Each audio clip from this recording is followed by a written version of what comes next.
Good evening, everybody. Well,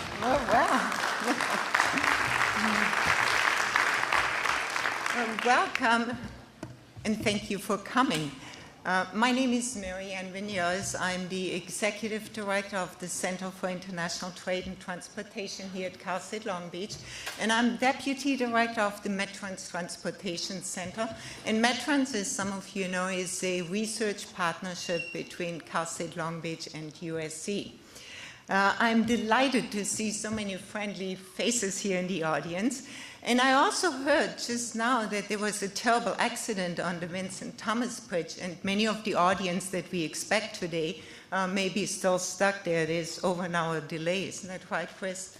You mentioned earlier. So we had to get started. We have a big program. Again, I'm very delighted and pleased to welcome you to our 2013 CITT State of the Trade and Transportation Industry Town Hall Meeting. And earlier, out in the lobby, I spoke to a number of people who told me they have been here for many of the previous events. I actually spoke with some folks who have been here for all 14 of our previous town halls. And that's not only me or Dominic Moretti or Patty Senecal. There are a number of people who have been attending all of the previous events. So thank you for that. Since its beginning, and this was in 1999 when we staged our first town hall, our goal has been to provide a forum in which to explore key issues and challenges the goods movement industry and the many stakeholders who are in some way connected face. Those include the cargo handlers, consumers of goods, and residents of local communities through which the goods pass on their way to their destination around the globe. Our theme over the years have varied, and one that we used for most of our beginning events was called Global Connectivity and Collective Responsibility for Future Growth, Economic Well-Being, and Job Security at the ports of LA and Long Beach and its hinterland. As many of you recall, for the past 2 years, we used the point-counterpoint format to explore in a neutral setting the opposing or different perspectives on an important trade-related issue. This year, we return to our town hall format to discuss the critical issue of efficiency and jobs. The topic for the format selection actually begins with you, with the audience. We ask you in the evaluation form that you find in your program to give us suggestions. We listen to what you tell us, and then it is up to the CITT Policy and Steering Committee, which spends the better half of our monthly meetings to discussing and agreeing on the #1 topic concerning the industry and concerning the region. Actually, it was a statement, I should tell you, that Professor Mary Brooks of Dalhousie University in Halifax, Canada, made during our first point-counterpoint event when we talked about the Panama Canal. And she said, "It is ours to lose." Well, this reality resonated with us at the Policy and Steering Committee, and it also resonated with the industry, more so now than it was actually before. Without a doubt, our ports have a strong, effective system in place with all the operational advantages to accommodate mega ships and bring in the big cargo. But we can't take these advantages for granted. Just like any business, ports have to grow, they have to stay competitive, or they lose. They lose cargo, they lose market share, and with that, we lose jobs. So at this point, ladies and gentlemen, it gives me great pleasure to introduce to you the Provost of the California State University, Long Beach, Dr. Donald Parra.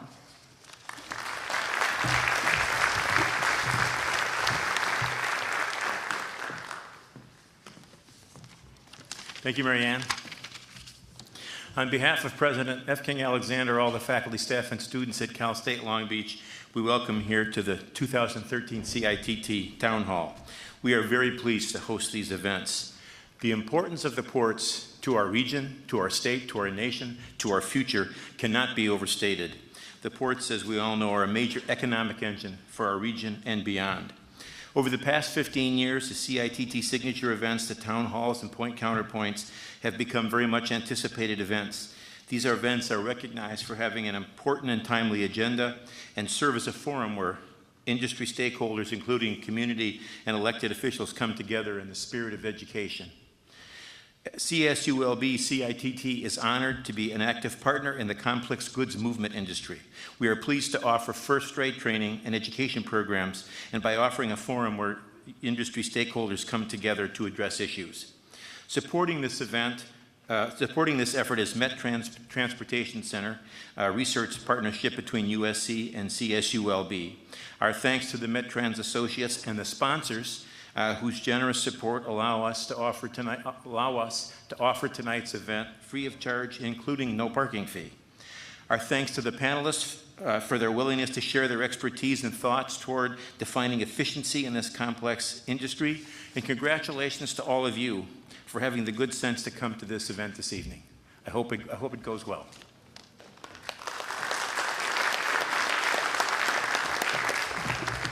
Thank you, Dr. Parra. Ladies and gentlemen, the economic impacts of seaports cannot be ignored. Seaports are essential in the economic growth and vitality of our nation.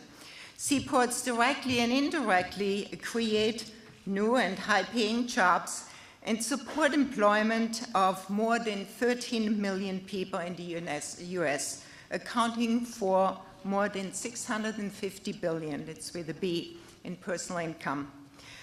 Bringing it all home to our Port of Long Beach, and many of you are aware of those numbers, 1 in 8 jobs is related to port activities, to the Port of Long Beach. 1 in 22 in the 5 counties Southern California region.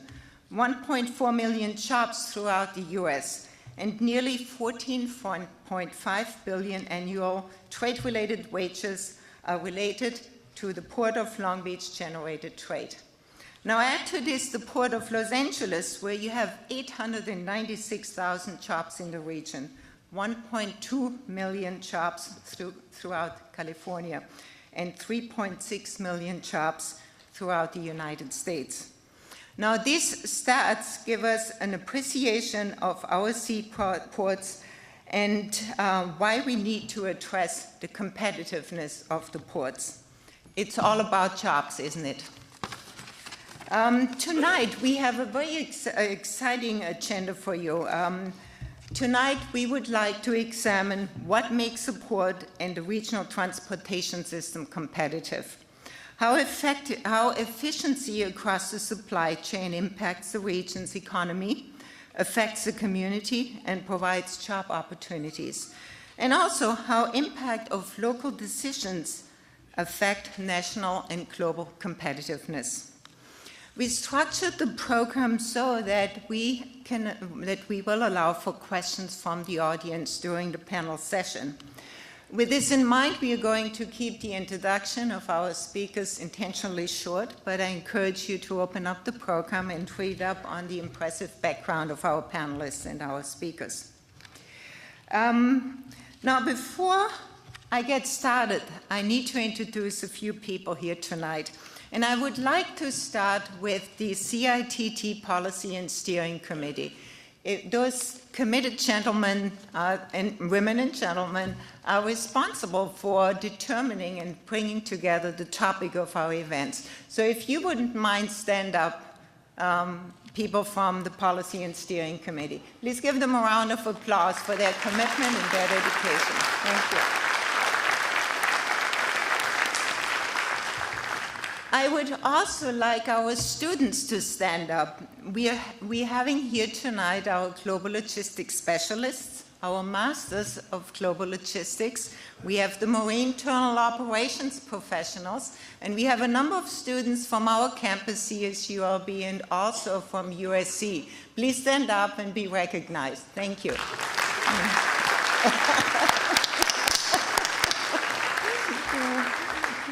I almost said this is your future workforce, but it's also our existing workforce, is it not? Next, I would like to recognize some of the elected officials here tonight and also some dignitary. So what I would like to do is I'd like to call your name, if you wouldn't mind standing up. And the audience, please hold your applause until I'm done reading the names. I'm going to start with Commissioner Fran Inman from the California Transportation Commission, Commissioner Doug Tremont from the Port of Long Beach, Commissioner Rich Dines, Port of Long Beach. Representing Congressman Alan Lowenthal is Helene Ansell. Representing Member Bonnie Lowenthal is Nikki Tennants. Representing Supervisor Don Kanabi is Connie Siebel. Representing the International Longshore and Warehouse Union are Ray Famalati, International Vice President. Chris Viramontes, President Local 19. Mike Perdue, President Local 63, Danny Miranda, President 94, Local 94, and last but certainly not least, Captain James Jenkins, Commander of the United States Coast Guard and the Captain of the Port. A round of applause, ladies and gentlemen.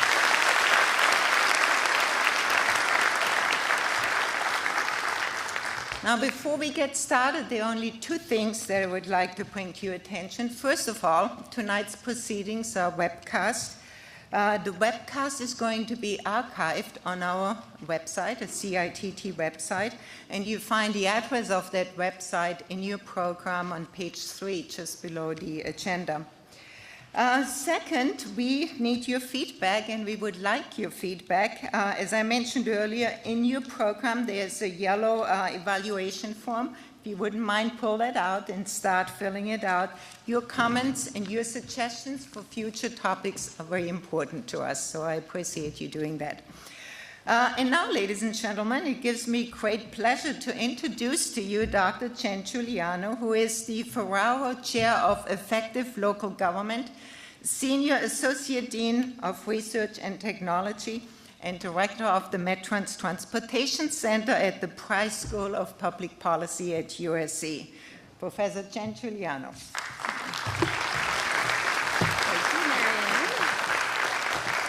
Thank you and welcome, everybody.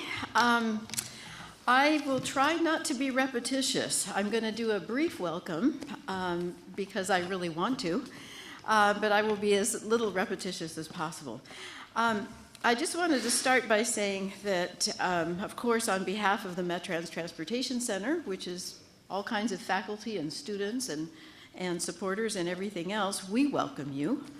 And then the second thing is that since I'm the traveler among us, I wanted to sort of tell you how famous the town hall is.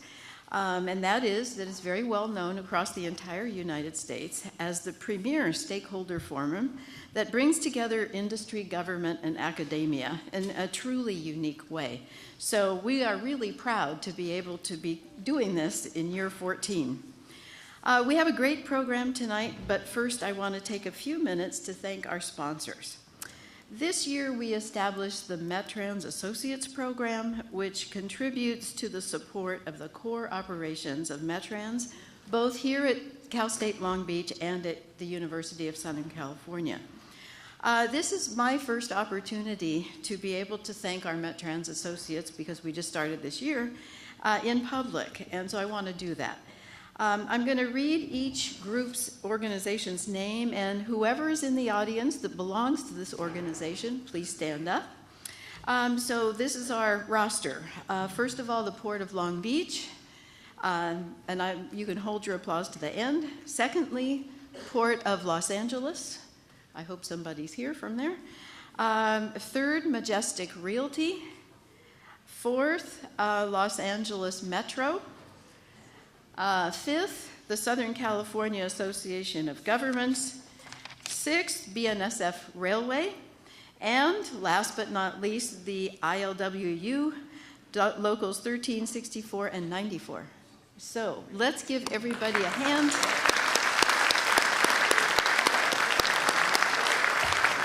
Thank you. In addition, we've had a lot of generous support for this event specifically, And I want to call out those people those organizations that have contributed specifically to this event in addition to our Metrans associates. That is the Total Transportation Services, Inc., TTSI. And again, we'll hold the applause until the end. APM Terminals, Long Beach City College, Alameda Corridor Transportation Authority, LA Customs Brokers and Freight Forwarders Association, Watson Land Company, and as you already heard, the Office of the President here at the university covering your parking fee, which of course is the most valuable, right? We also have media sponsors here, the Long Beach Business Journal and the Pacific Maritime Magazine. So we are very grateful for all of the support from all of our sponsors. Now yes, thank you. Okay, let's get to the program. As Marianne has already said, our theme is efficiency and competitiveness. For me, it couldn't be a more timely topic. Every day in the news, I'm going to say for the last several months, there's been a different issue relating to international trade, efficiency, competitiveness in the news, okay? About every other day, it seems, I get a call from the press, from some reporter, that asks me a question like, what's going to happen to the LA Long Beach ports when the Panama Canal opens? Or what's going to happen to the ports when we have 18,000 TEU ships? On and on and on. And the answer is that it depends. And it depends on how well we can compete. And that's why I think tonight's town hall is particularly significant and important. We're going to talk about efficiency and how we might improve the efficiency of our ports. The task is to discuss how each of us as industry stakeholders can improve our own practices to contribute to a more efficient supply chain. It's of course really easy to tell somebody else what they should be doing to help us do our job, right? But we want this to be a much more challenging event. So the challenge is you get to talk about what you can do yourself to contribute to efficiency. So now with that, I want to get on to the video, which will provide the background for our discussion. After the video is over, then Tom O'Brien, who will moderate the discussion, will come up along with the panelists. Okay? Thank you so much.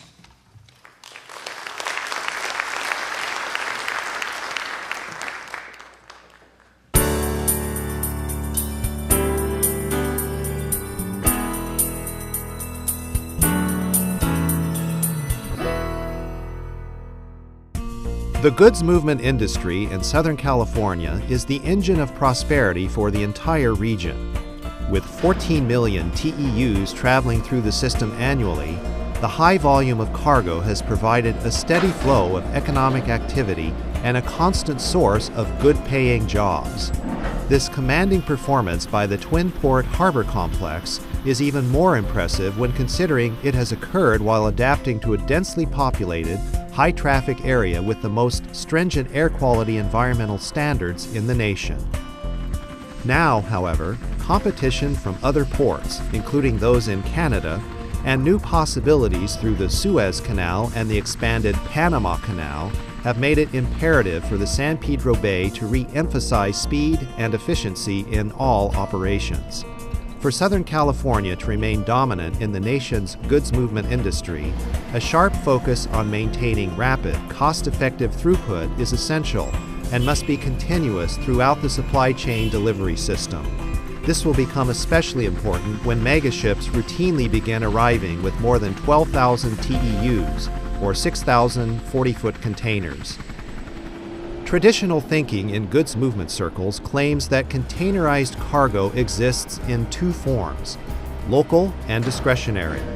As of calendar year 2011 statistics, local cargo accounts for about 34% of the total imported containers. These containers are delivered to their final destinations via trucks within a 500-mile radius of the San Pedro Bay ports. The approximately 66% of container cargo considered discretionary includes those intermodal goods that ultimately travel by rail to destinations east of the Rocky Mountains. A breakdown of the 66% discretionary figure reveals that 26% moves directly to on-dock rail. Another 13% is taken by truck to off-dock rail. The remaining 27% is trucked to a transloading facility where the goods are mixed or combined with other goods in larger containers and then trucked to an off-dock rail facility for the long intermodal journey east. The transloaded cargo requires large warehousing, distribution, and transferring centers capable of managing complicated cargo sorting specifications. Transloading is projected to grow in the future. New thinking about cargo delivery patterns now suggests that discretionary and local items are not as distinct and separate as they were in the past. If the most elastic or flexible discretionary cargo, the direct intermodal containers, can be lured to another port complex, a significant portion of the local cargo originally destined for Southern California can also travel to the alternative port. After all, trains and trucks can travel both ways, east and west, or north and south. These potential threats of cargo lost are more than just theoretical. One well-known major discount retailer previously delivered 60% of all of its overseas imported goods to the LA Long Beach harbor. Today, that volume has been cut to only 10%. Another recognizable retailer has reduced all of its imported deliveries to LA Long Beach from 74% down to around 50%. By taking these actions, beneficial cargo owners have echoed all of the expressed concerns regarding efficiency and cost in the San Pedro Bay. When we sit down and we look at efficiency and throughput, I would argue that it depends on which stakeholder you're talking to. They would put forward what the most important deficiency that we have, and in their perfect world, what the solution would be. The challenge is we need to find that common ground. We have lots of stakeholders in the supply chain, and on the one hand, when you think about it, I just want to pat us all on the back for saying, my goodness, how in the world have we managed to do this without a master plan, really? Clearly, individually, we all have master plans, but that's not a general plan, so to speak. One of the loudest complaints heard in the harbor involves frustration over the waiting periods for trucks seeking to pick up containers. Long waiting periods can cause the so-called turn times to stretch from 30 minutes to occasionally more than 3 hours. Truckers heading to the Inland Empire will make fewer turns per shift because of the mileage involved, but will receive more compensation to cover the additional road time to either San Bernardino or Riverside County. In the final analysis, the overriding issue is that the vast majority of import containers arriving in the San Pedro Bay must leave the terminals on truck chassis. Approximately 74% of all imported containers travel by truck when heading out of the gates, whether to local destinations or to off-dock rail. Moving these millions of containers on trucks begets the logistical dilemmas concerning congestion, chassis, turn times, waiting periods, day shifts, night shifts, and the off-peak hours program known as Pier Pass. It's a difficult situation to move cargo in LA Long Beach, the scale of which we have to move it and the amount of players that are involved with it. It's a fairly complex, it's not complicated, but it's a complex operation because you've got the ships working, you've got this gate activity, and you've got this on-dock rail activity. And we are interested in moving cargo as quick as we can. And I think sometimes people think we're here to delay cargo. We're not. We're here to move as quick as we can, get the cargo moving, but there is a lot of complexity to these operations that we have to manage through, and it's what we're paid to manage through. But there's good days and there's bad days, and we try to have more good days than bad days, but at the end of the day, we are interested in moving the cargo as quick as we can. While it may be easy for individual stakeholders to comment on making operations more efficient, the reality is the intricate relationships between separate entities in the local goods movement process are actually quite complex. Each strategy to improve efficiency has a ripple effect or a domino effect on other industry segments. When considering this interconnected complexity, it is important to recognize that the various major stakeholders follow separate business models and have differing objectives, which are not always parallel. The equally important participants with the most at stake in this example are the following. First, beneficial cargo owners, or shippers, which are mostly discount retailers, big box stores, electronics merchants, auto parts businesses, and clothing stores. Often the beneficial cargo owners, or BCOs, are represented by logistics providers such as freight forwarders and customs brokers who are contracted to arrange the most efficient container delivery strategies. Second, ocean carrier steamship lines, which deliver the important products port to port from the Far East. Third, marine terminal operators, which may or may not be owned or controlled by the ocean carrier lines. Fourth, the trucking industry, which includes dispatching and the driver-owner-operators. Fifth, longshore workers and the ILWU. Another affected stakeholder group without a direct business interest is the local population living near or next door to harbor operations. Well, there's a lot of fear, first off, in the community. Number one, of the anticipated growth coming forward. Currently there are 5 projects that are impacted in the community, and most immediately the West Long Beach community. Those projects being the Middle Port expansion, the Desmond Bridge, the PRS, the SCIG project, and in addition the expansion of the 710 freeway. Beneficial cargo owners have various business objectives. High-value products like jewelry, designer clothing, and expensive electronics items may need to get to the marketplace quickly. Accordingly, containers carrying those goods will get priority shipping service. Volume-based discount retailers, on the other hand, may not demand as much urgency for containers loaded with inexpensive household items and everyday goods. Yet, with thousands of containers arriving on the same ship, the high-value container can end up on the bottom of the stack in the marine terminal. When the truck comes to pick up the high-value container, it forces the movement of lesser-value containers which reside above it in the stack. The containers that get moved around to provide access to the higher-value container will inevitably be shifted back into another stack. When multiplying this process by thousands of containers and the random sorting that has to occur repeatedly, the magnitude of the problem becomes apparent. Ocean carrier lines concentrate on shipping high volumes of containers from the manufacturing hubs of East Asia to North America. The carrier lines are always seeking a competitive edge when providing pricing to beneficial cargo owners.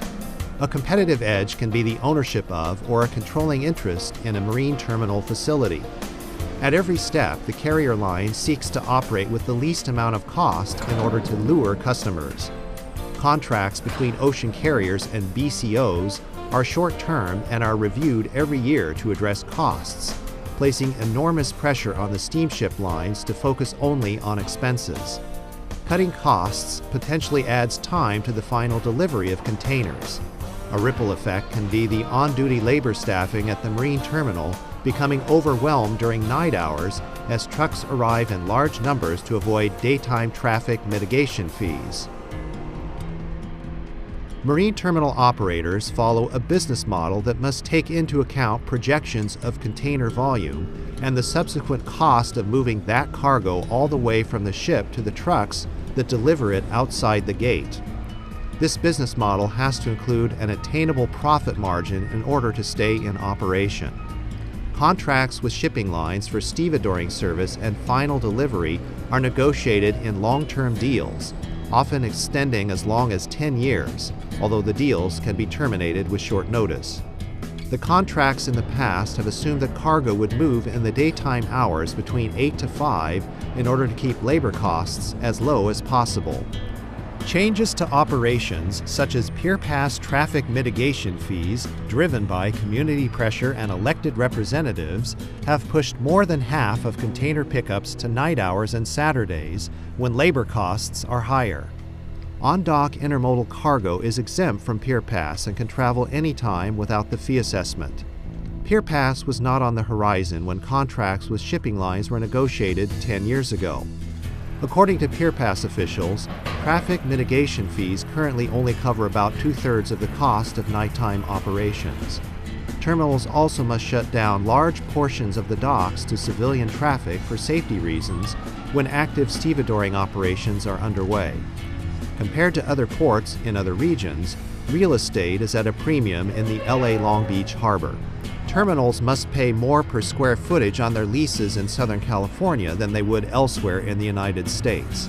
All costs have to fit into the profitability model. I think the supply chain in general here is strong, but there's always some caution about whether we're doing enough to stay competitive, right?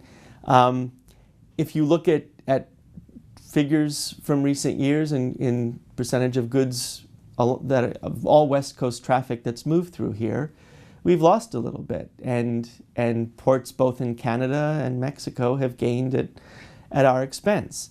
There's a lot of factors that go into that. Some of it's the economy in general, but there's always an alternative. There is always an alternative. The trucking industry involves mostly local owner-operators who invest in their own trucks and must rely on steady work and multiple daily turns in the harbor to make ends meet. Truckers face delays when chassis are not readily available or must be retrieved at a different terminal or yard from the location of the container.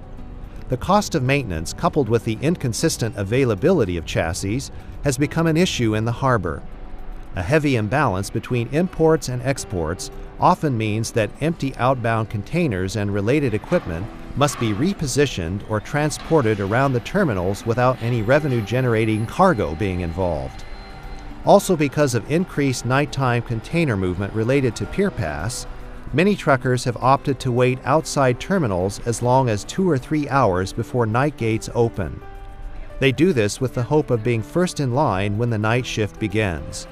Some truckers have decided to split shifts from 1 p.m. to 10 p.m., hoping to catch several hours of afternoon cargo delivery before entering the more congested evening hours when turn times tend to slow down. The result is a situation whereby Monday through Friday daytime mornings are not congested. However, beneficial cargo owners who desire to avoid daytime traffic mitigation fees lack the incentive to dispatch trucks for pickups during those uncongested morning hours. You've got a lot of competing pressures. You've got the terminal operators that are constrained in terms of the amount of money that they can spend on labor in any one shift. You also see the Pier Pass fee play an impact on that. So at 5 or 6 o'clock at night, you go down to any of the terminals and you'll see a tremendous line of trucks waiting to get in. So I think you see a compound of a number of different issues. The labor issue, obviously terminal operators constrained in what they can pay and how much staff they can put at the gates at that shift. And then you see the Pier Pass fee, click off at 6 o'clock. And so I think you combine all those things and you see just a tremendous wait at the gates to get in at 6, 7 o'clock. Longshore labor and the ILWU constitute the important ground force empowered with making sure that goods move on and off the docks as quickly and as efficiently as possible. Longshore workers are arranged and hired by management and assigned shifts based on the needs of the specific marine terminals. There are 3 possible shifts designated by the standard contract: daytime from 8 to 5, evening from 6 p.m. to 3 a.m., and the so-called hoot owl shift from 3 to 8 a.m. Pay is increased for the night shift and the hoot owl shift. Marine terminal operators prefer the day shift labor rate, but are increasingly forced to provide more staffing for the night shift because of the Pier Pass-related movement of nearly 55% of containers during the night hours. Independent truckers working in a split shift between noon and 10 p.m. are effectively straddling the day and night shifts of the ILWU. This split shift strategy includes a break between 5 and 6 p.m. when no containers are moving. Suggestions have been made to the marine terminals to offer more flex time, as was done in the past. This flex time proposal would bridge the lunch hours and the evening breaks in order to facilitate operations non-stop from 8 a.m. to 3 a.m. The ripple effect in this case would be additional labor costs for the marine terminals. However, ILWU leaders insist that the gains in overall efficiency would more than offset any additional expenses. So everybody's looking at what can I do to save the bottom line. So if I can drive at night, it's cheaper for me to do it, I do it. So people are doing that, which means you start picking up increase in night work. But the problem is the manning doesn't increase with the night work either. They keep the same amount of manning, they don't increase it to offset the increase in truckers moving to nights. So you still have wait times, you still have the same inefficiencies you have on the day side. There's a lot less personnel working on the terminals themselves, so you always have a lot more inefficiency with worker personnel. So you have those two problems. You also have the instance with making it feasible here. The Pier Pass comes with a big price tag. Residents who live in the neighborhoods near the big cranes and the trucking lanes and freeways have expressed their concerns about goods movement and truck congestion issues. These complaints have been heard by state legislators, community leaders, and environmental attorneys. Through legal mitigation, legislation, and proactive industry-generated solutions such as Pier Pass and the Clean Trucks program, major objectives have been accomplished in reducing congestion on freeways and local streets and in reducing harmful emissions.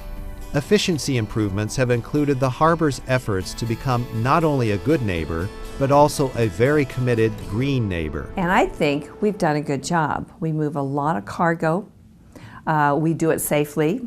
We've secured our terminals over the years. A lot of this is from legislation requirements. We've also, our biggest accomplishment, I think, that's what our community is going to say, is we're going green. Going green is paramount these days. Your operation has to stay efficient, but you also have to go green. So, and we're doing that. If the twin ports of Los Angeles and Long Beach are to remain preeminent marketplace leaders in goods movement, the future will mean coming to terms with a variety of issues that will affect the way business is done. With more options for shippers becoming available in the next few years, the stakeholders in the San Pedro Bay will have to review every aspect of current operations.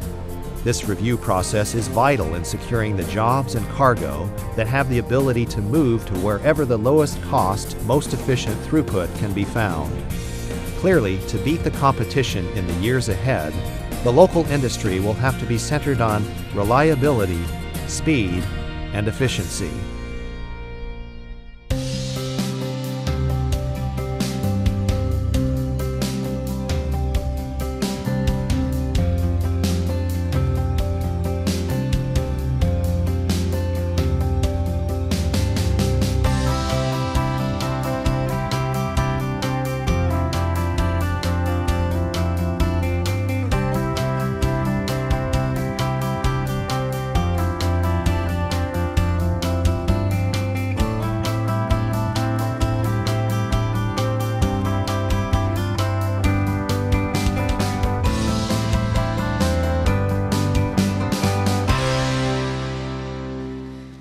Dave Kelly and the team at Advanced Media Production in the College of Continuing and Professional Education for another, I think, tremendous, informative and educational video. So, round of applause to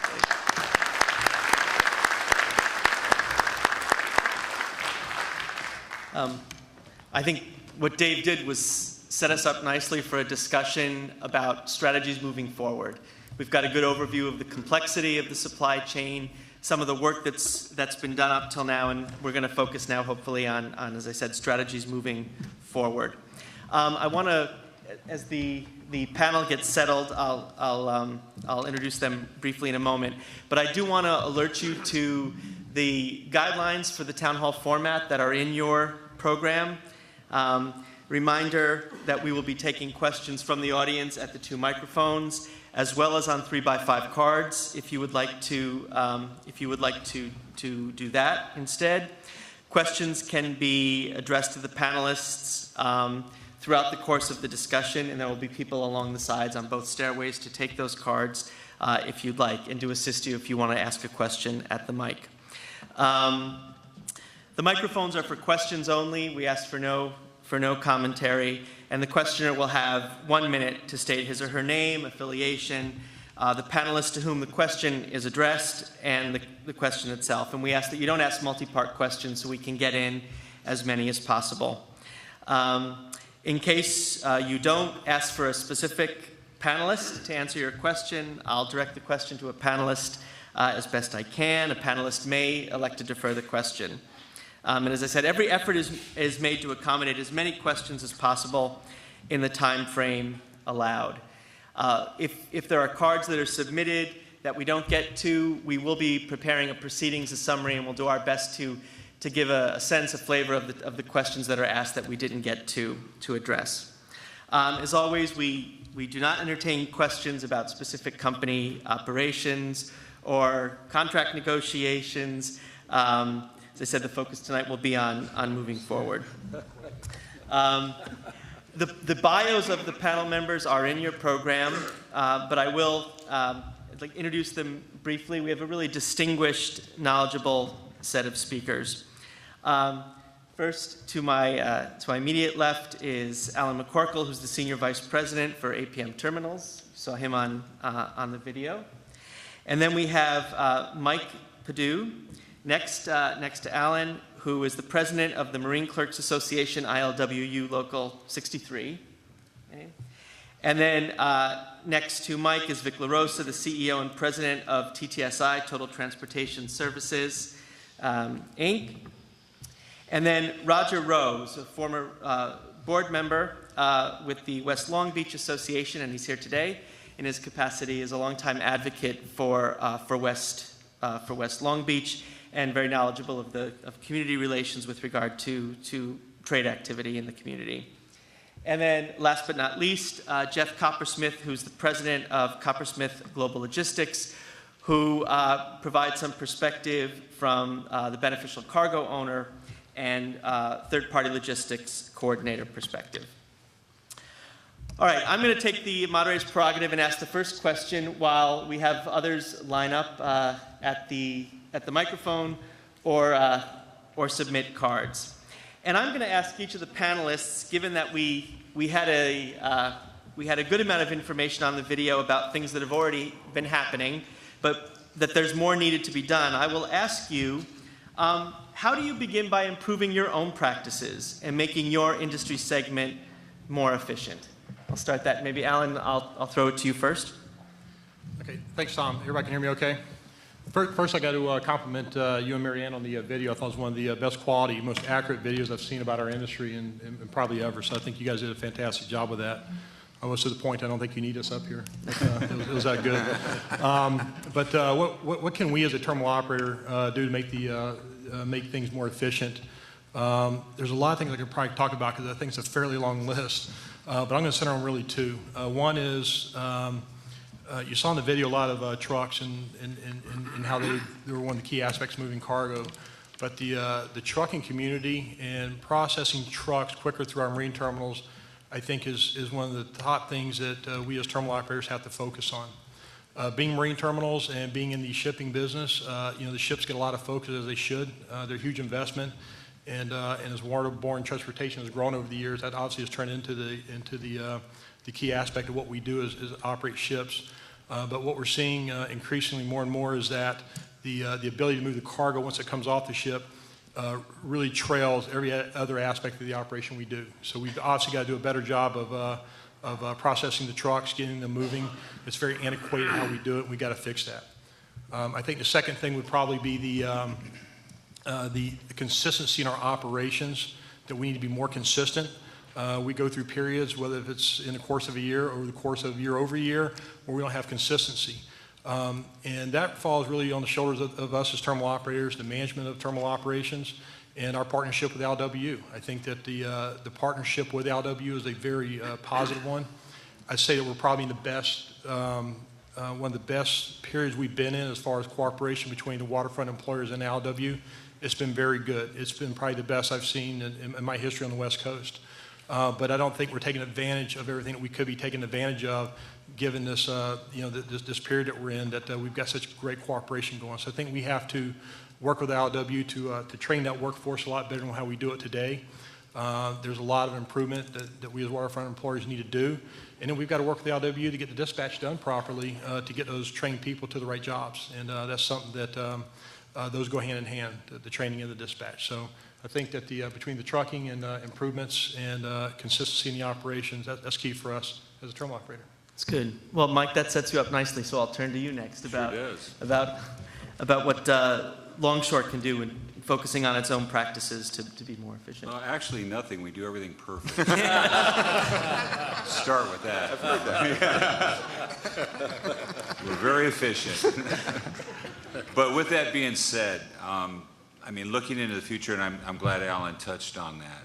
One of our concerns, and one of the areas that, you know, with the San Pedro Bay ports expanding into automation, you know, and to the future to make the ports more competitive, the ILW workforce being the actual workforce that's going to be here,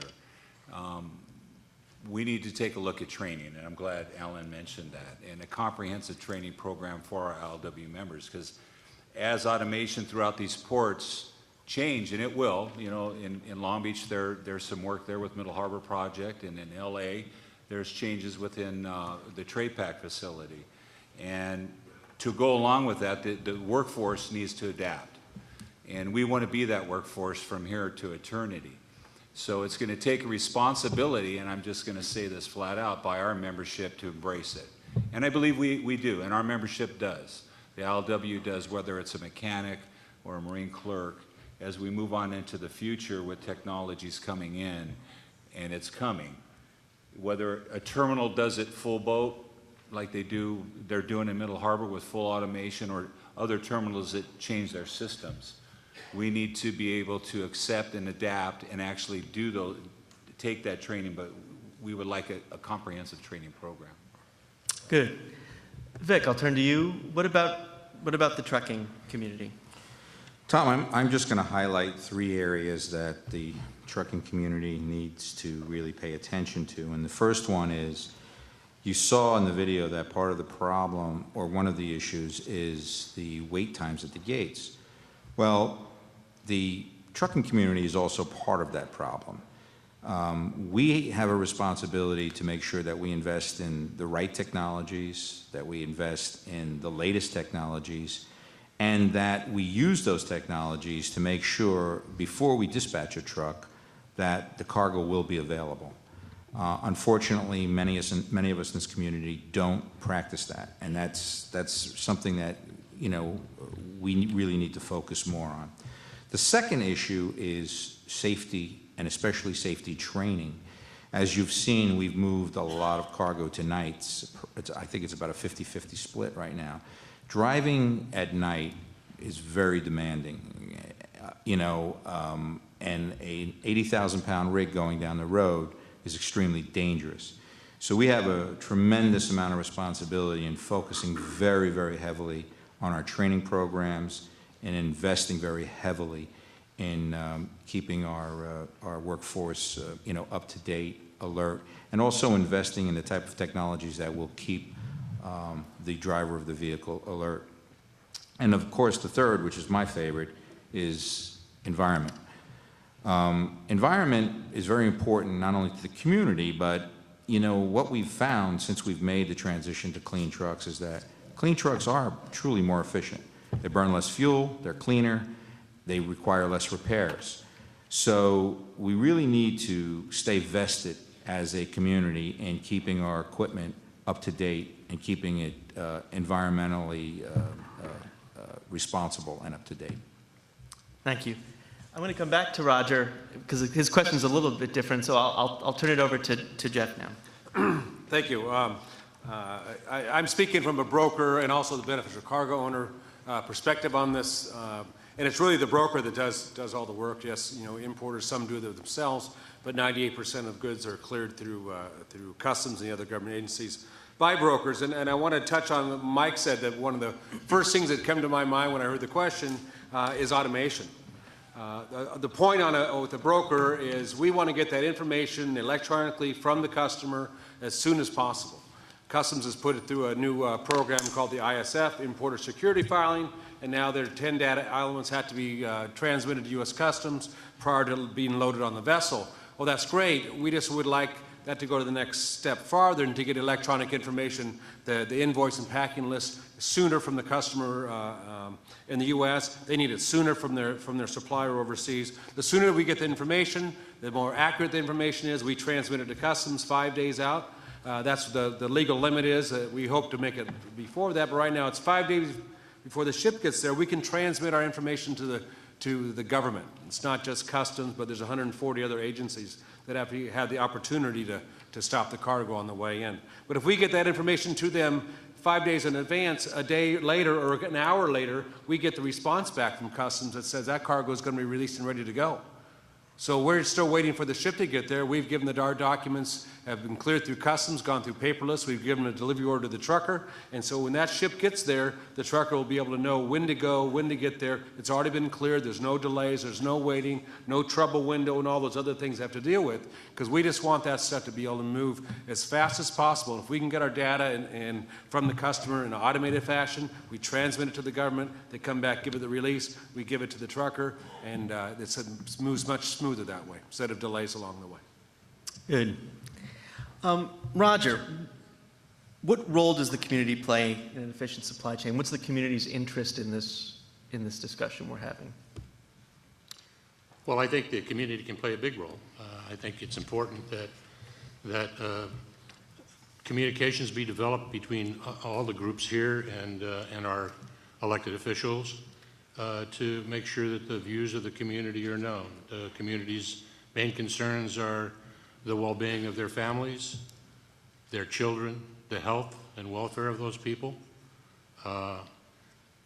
There's a lot of movement of goods and a lot of growth that's expected from the port, which the community favors. It means jobs for everybody. It's really a great benefit for the city. It's a positive thing for everybody, but it has to be done in a constructive way for the community so that the health and welfare of the communities are protected. So I think developing open channels of communications between not just advocate groups, not just people who are raising their hands and saying that there needs to be improvement in our environment, but through active roles of all the stakeholders with the community directly, rather than through clouded sources, shall we say, but directly with the community members and engaging them on the issues that are outstanding and becoming proactive in developing solutions as a team. This is a team issue. This is an issue that affects every single person who lives and works in Long Beach.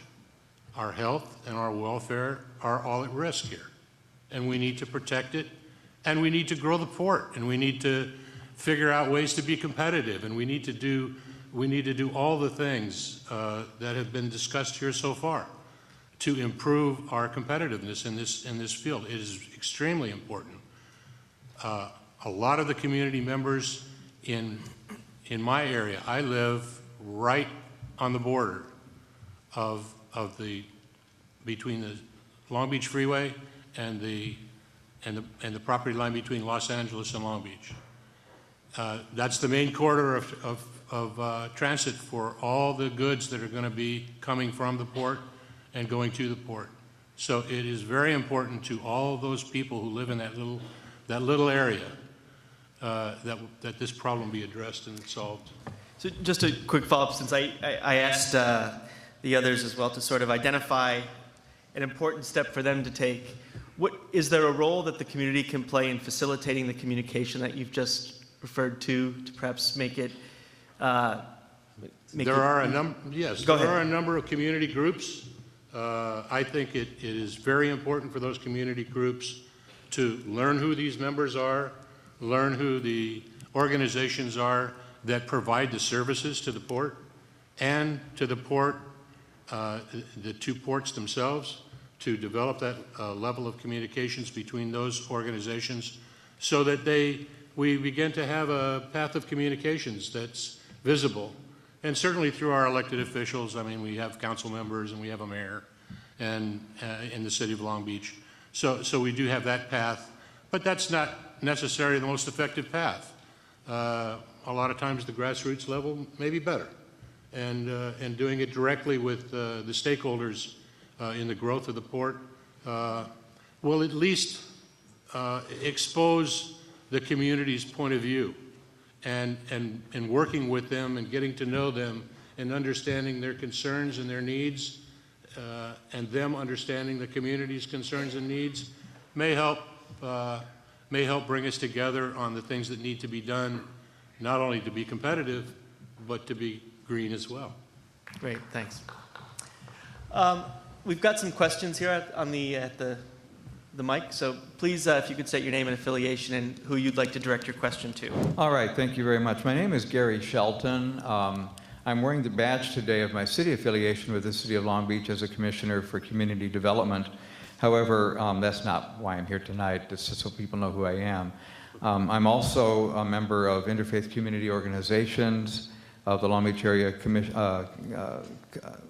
on the Homeless, and of the Central Project Area Committee. And Dr. O'Brien, you might be able to help me direct my question best. I don't know, I'm thinking maybe Alan would be a good resource for me, but I'm not really sure. What I wanted to do was sort of set up the background of the recent lawsuits that took place related to the EIR for the SCIG project.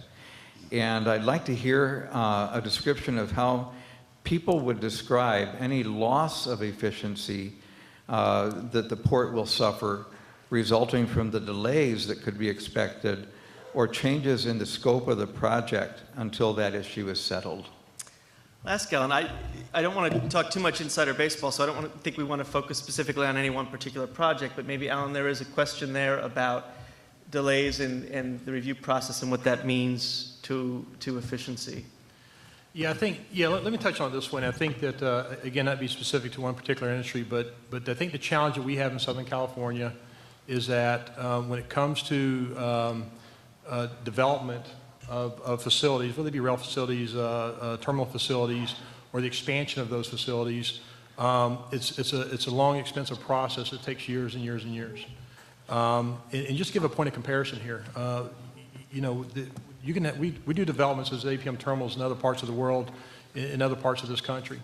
And what we run into is that when we go to other parts of the world, in other country, East Coast, Gulf, and you as a business want to come in and grow your business or develop a business there, the communities, the government officials, they welcome you with open arms. And they facilitate, because most companies do want to work with the communities and they want to work with the local stakeholders. But those local stakeholders, they welcome you with open arms, and you can get things developed and done in a timely fashion. And there have actually been projects that have been started in other parts of this country by our company and other companies that have gotten done that started years after projects were initially put on the board here, that got done years before this one ever got approval. And I think that in today's world, there's a recognition of the environmental concerns of business in general. And I think that the effort's got to be made to say that if it'll create jobs and the environmental aspect is being covered in the project, because we know the project's going to create jobs, whether it be construction jobs or business jobs after it's open, we as a local industry have got to, in government, have got to find a way to make that, to expedite the process. There's going to be pros and cons to every project, no doubt about it. But at the end of the day, getting the project done is probably best for everyone, as long as the local stakeholders are brought into it and their needs are addressed. Thank you. Anyone else want to address that one? No? Didn't think so. Do we have a question on the other side, Elizabeth? No? All right, I have a question from the audience. And this actually gets back to something you just touched upon, Alan, and maybe each of you can talk about it from your perspective. When you're looking at trying to improve efficiency, where do you look to for best practices? Where do we look at for best practices? As us at APM Terminals, we're part of a fairly large global network, and first off, I'll just tell you right now, we'll look anywhere we can for best practices. But we've got a fairly robust terminal network that's global in nature, And one of the first places we'll look, obviously, is we'll look at other terminals in our network. Most people are doing something really well. Not everyone's doing it all great. And if you can pick a little bit from another terminal in our network, we'll do that. We'll also lift things from other industries. The steamship industry, the terminal operating industry, is not the most technologically advanced one out there relative to other businesses. So I think one of the things that we try to do is look at other industries, do comparisons with industries that have similar business or similar working environments as we do, and to try to find some improvements there. I don't think it's a huge secret that, when you look at ports and other industries, especially the terminal business in places in Europe and China, that they're much more advanced than we are. So we're just trying to find out, but understanding also those businesses are different in a lot of ways too. So you can do something over there that works very well that might not work so well here. But we try to just pick a little bit from there, from other terminals that are much more advanced, and from other industries. Anyone else have a thought on best practices? You, Vic? Fortunately, we operate in multiple ports throughout the United States. So there's actually two places that we go for best practices, and that's we look at the other ports, and we've seen in other ports some areas of best practices. One of the things that I think we were, heavily responsible for was having the ports of LA and Long Beach look at the chassis model in the Port of Virginia. I think we can do better here, and I think we will. But it was a good example of a best practice. And then the other place that we look is our competitors. We look very heavily at our competitors, and we want to see what they're doing. We like to, vehicles are very important in our business, and we like to see and watch what vehicles are performing better than others, and where we're getting better mileage, where we're getting better efficiencies, and where we're getting better, use of the vehicles. So those are basically two areas. Okay, good. We have another question at the mic. Yeah, my name is Jeff Standart. I'm with Express Reefer Transport, and it's directed, I guess you could help me, Dr. O'Brien. The port complex of LA Long Beach has gone from third in the world to about 6th or 7th. You've lost a lot of business. How do they expect to, with the Panama Canal and the East Coast building infrastructure, Canada and Mexico building ports, how do they want to get their business back? Well, Mike, can I start with you, and then we'll... I defer to Alan. Well, no, there's a stake for everyone in all of this. So. How to get the business back? Yeah. Look, I know there's a lot of concern with the Panama Canal, the Suez Canal. And it's a concern for us too. Personally, we'll have to see. I think the infrastructure in the San Pedro Bay ports and what we have here outshines any other port in the nation. That's my particular opinion. And the infrastructure we have with the rail, and I didn't want to really get into the SCIG project because then we'd probably get into a counterpoint topic. But these nuances and these projects are going to enhance this port and help take the load off the terminals, and the ILW is totally in favor of that. And but as far as the practices in other ports and being concerned, Jeff, about the Panama Canal in particular, to me it's a wait and see. I'm concerned about the low value cargo being diverted through the Panama Canal. But there's options here in the ports of LA and Long Beach. When we get into the new terminals with the automation, they're going to have options there, where you'll have priority cargo, and some terminals are going to take priority with that cargo. So we'll have to see how that goes. How to draw it back here, I don't know. At this point, I don't know. Alan might be able to. You have any thoughts, Alan? And then I'll ask Jeff the same thing, perhaps. Yeah, Jeff will probably say this a little bit too, but I think first and foremost, we got to lower our cost base. The gentleman's point was very good that where we've dropped as a port ranking is probably pretty accurate, and we have lost cargo, and we lose cargo as costs increase. We lose cargo as we have labor disruptions. We lose cargo as we have inefficiencies. You know, people are shipping cargo and they want a low cost, they want a consistent, reliable service at a low cost. And you got to look back and say, is we as a group of stakeholders offered a consistent, reliable service at a low cost? And we haven't. Quite frankly, we haven't. Now, there's reasons for that. That could be union related, company related, someone else related. But at the end of the day, if we can do that, then we'll get the cargo back. Because at the end of the day, I believe that in my heart, that's what people want. In my discussions with customers, that's what they want. A reliable, consistent, reliable, low-cost service. And when I say low cost, doesn't mean, you know, am I saying, oh, you know, Mike, your group's got to take a pay cut. I'm not saying that. What I'm saying is that you can get cost efficiency or lower cost through efficiency. It doesn't mean that, you know, they've got to take a pay cut, because sometimes that's how people interpret that. It just means that we've got to find a way to increase efficiency in an effort to lower those costs. And if we do that consistently over a long period of time, then we'll get the cargo back. And I think that's the key. Jeff, and then Vic.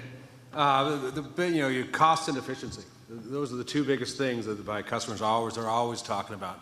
The cost factor, you got to keep in mind, we are the only port that has, this Pier Pass thing. So every time my customers usually do not have night shifts. Very few, small and medium-sized company do not have those things. You saw in the video, you talk about Sears and Target and Best Buy. That's one group. There are 70,000 people that import on an annual basis. So there's a whole bunch of other medium and small guys that's really my meat and potatoes. We have some big boys too, but they're a different class. So what my customers need, you know, they can't, you can't have it. So it's another $130 because you want to move it during the day because you don't have any guys that keep your shop open at night.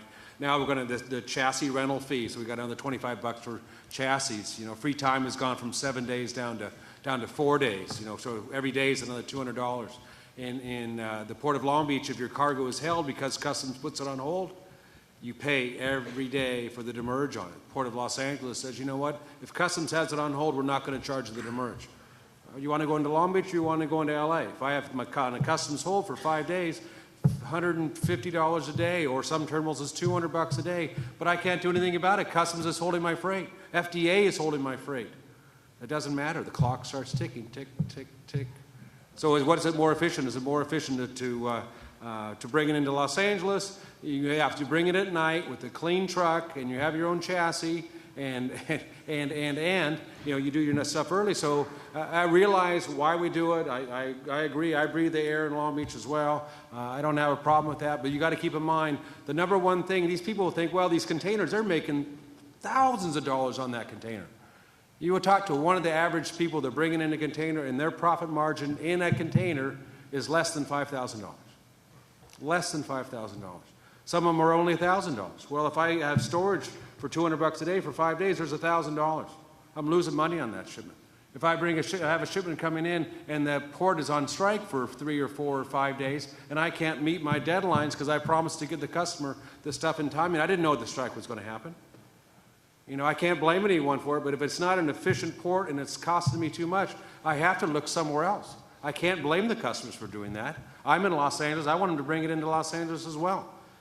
But now there's a lot of conversation about stuff, and the carriers are starting to get better rates into Vancouver.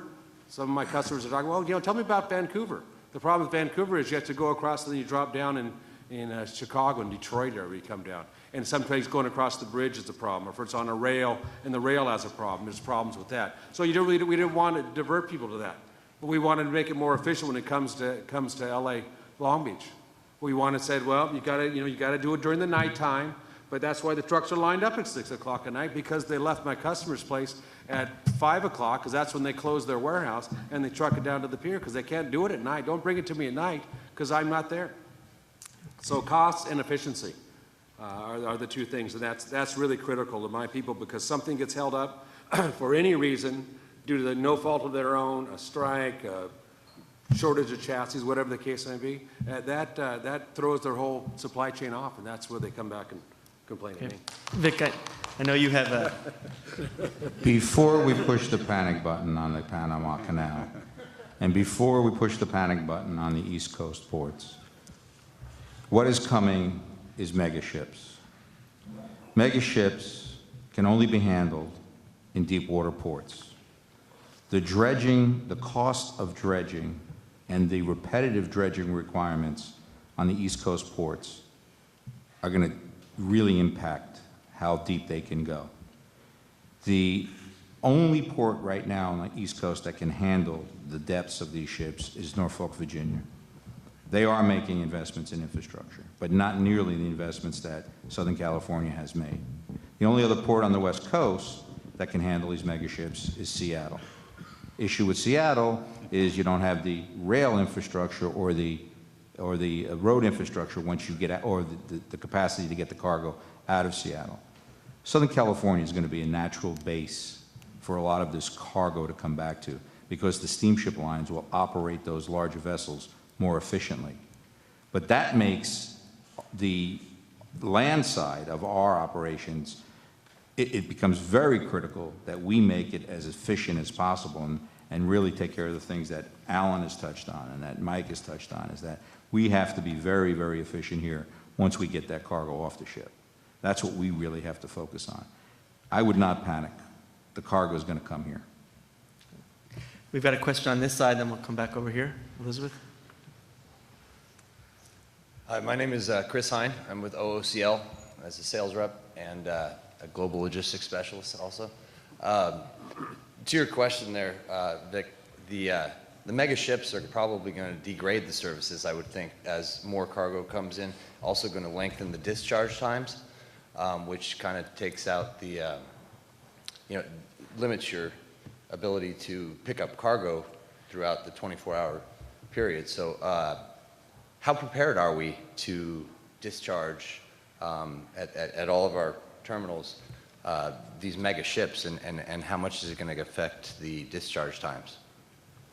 I think, Alan, that's probably a better question for you.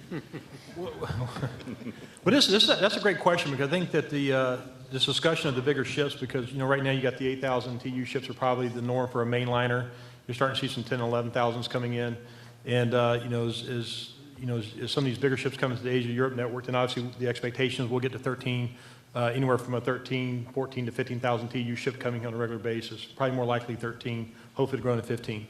And your point's a good one, because the ships, as they get bigger and there's more discharge time, the steamship lines have an expectation that they'll get that ship out in the same amount of time that you get the ship out, the 8,000 TEU ship out now. So if the 8,000 TEU ship gets out in 6 shifts, for just as an example, the 15,000 or 13,000 TEU ship, they want to get out in the same amount of time. If they don't get out in the same amount of time, then they're losing the benefit of bringing the big ship into the network. And the best way to get out of time is you got to have high level vessel productivity, and you got to have the ability to put a maximum number of cranes on those ships. And this is something that I think is a great thing for us in Southern California, is a little bit what Vic was talking about. We have a very robust network to handle that. We have the deep water, we have the number of cranes. So we have all the right tools. It doesn't just matter how we use those tools. And that's where it becomes between the terminal operators and the LW to come together and make that work. And I'll tell you that we've had some real successes working with the LWU. We've done some tests that working more gangs than we normally work at our facilities. So we've been able to decrease the number of gangs that we've worked against ships that we've traditionally done in the harbor here by working on the LWU. And so the key thing there is that, and this is LWU's concern, I don't want to speak for Mike, but I think we've had enough conversations with them. If you traditionally work 6 or 7 cranes, we start talking about working 8 and 9 cranes. That's what they do overseas. That's what we need to do here. So we have the number of cranes. We're just not used to working 8 to 9 cranes on a ship in a shift. So we have to go to the LWU and we say, look, this is what we want to do. Usually what they say is, the first thing that comes out of their mouth is, no, it's not no, it's not well maybe, it's we're open to that, but the first thing that we got to talk about is the safety aspect. Because you start adding 10 cranes or 8 cranes or 9 cranes to a ship operation where you traditionally run 7, the traffic flows and the amount of movement you have in there has to be addressed. And we've done a good job of really coordinating on getting that done. So if we can increase the number of cranes and be efficient with those number of cranes, no less than 30. We always talk about 30 moves an hour. Really the standard is kind of moving from 30 to 35. So we kind of get that productivity up over 30 consistently, get it closer to 35 moves an hour with a high number of cranes. And the only way we can do that is really with us working on it. And we've had some great success with that. You saw Chris up on the video, Danny Miranda here from Local 94. We've done a lot of work with those guys, and I'll tell you why. Those guys, they get it. They get it. They understand it. And that hasn't always been the case, as we do this business over the years. But right now, I'll tell you, the guys that are in place, they get it. We're making some good improvements there. We're not there yet, but we're on the right track. And our expectation, the ship comes in, we will turn, bottom line, we'll turn the big ship in the same amount of time we're turning today's big ship, which will soon be the smaller ship. We have a question here. Thank you for waiting, your patience. You're welcome. Thank you. My name is Dwayne Jones. I'm a casual at the Ports LA and Long Beach. We talk about port expansion and automation, things of that nature.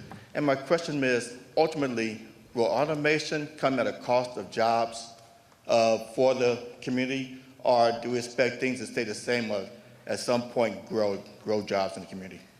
That actually reflects a question that's on the card, and I want to hear from the industry people, but Roger, I'd also like to hear from you what the discussion within the community is about the jobs and the relationship between this industry and the jobs, and how the community balances the desire for employment with the concerns that you have about the impacts on the community. Well, I think the community is, obviously very much in favor of job growth. It's very important that we support the growth of the port, and I think that it goes without saying that if we support the growth of the port, jobs will follow. There will be a lot of jobs. To this gentleman's point, there'll be a lot of new kind of jobs than those that are available. There'll be higher skilled jobs that will develop because of the automation that comes in the groups that are associated with the movement of freight, and that's to everybody's benefit. And I think that these folks here are beginning to address those issues and have been addressing those issues through training and bringing people to Cal State has some programs for educational programs for folks to learn new skills and to develop new skills, and it behooves all of us as we grow in our lives to learn new things and develop new job skills. And I grew up when you used a calculator to do calculations, and now everybody's using computers. Well, it was an evolutionary process I had to go through, and it's an evolutionary process we're all going to have to go through if we want to remain competitive. Not only competitive as employees, but as providers of services to companies who need our products and services. Yeah. So, Mike, you touched upon the importance of training in your first statement. Maybe you've got something else to add to this.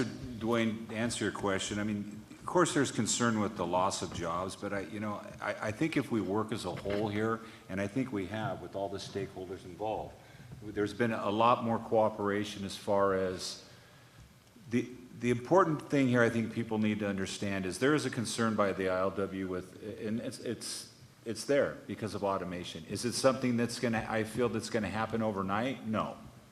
And I think some of these terminals that are introducing this are going to see how it's going to work before other terminals, not speaking of anybody specific, they want to see how this is going to work out before they invest the funds into developing their terminals.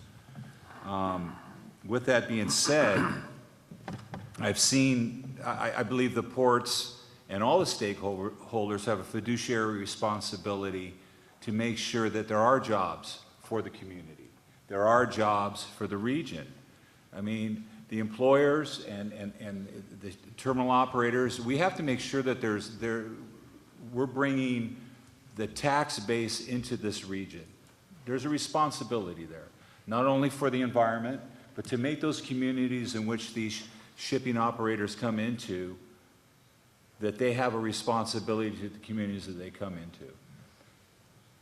That's to my heart with that, because we all in the ILWU, as well as a lot of our employers, live in those neighborhoods for the clean air, for the jobs, and all that, though, not just the longshore jobs, and I'm not just talking about the longshore jobs that are in the port, but the truckers and everybody that's in the supply chain We got to make sure that that keeps California strong and keeping the commerce too here. And it's a balance there. It's a tough line to follow, but to your point, Dwayne, I don't think it's something that's going to happen overnight, but it's something that I think all the stakeholders need to be aware of. Thank you. Vic, there's been a tremendous concern about churn in the industry, in trucking, turnover. How would you describe sort of the state of employment in trucking, and what are the concerns about efficiency with regard to the employment base in your segment of the industry? Yeah, Vic. As you know, there's a driver shortage, and there's a driver shortage throughout the United States, which baffles me because we've got plenty of jobs and we've got plenty of cargo to move. We may not be doing everything that we should be doing to entice people into the industry. The Harbor Trucking Association, in conjunction with City College, just raised some funds from the federal government to open up a driver education program through the City College. It's an accredited program, and then the truckers are responsibility for picking up some of the training as well. But I think we were very successful in the first go-around, right, Fred? We have about 35 candidates show up for the class. So we have to lean more on programs like that are going to entice people to come into our field.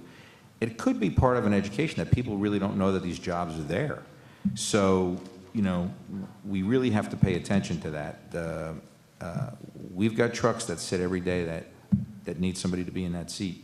So if you know anybody that's looking for work, have them give us a call. It's encouraging. It's encouraging. I have a question on my left. Hi, my name is Grady Lee from CCL Customs. My question's addressed to Jeff. In terms of the 3PL aspect in securing cargo and jobs, do you see overseas 3PLs establishing in America as a threat to the 3PL industry as a whole?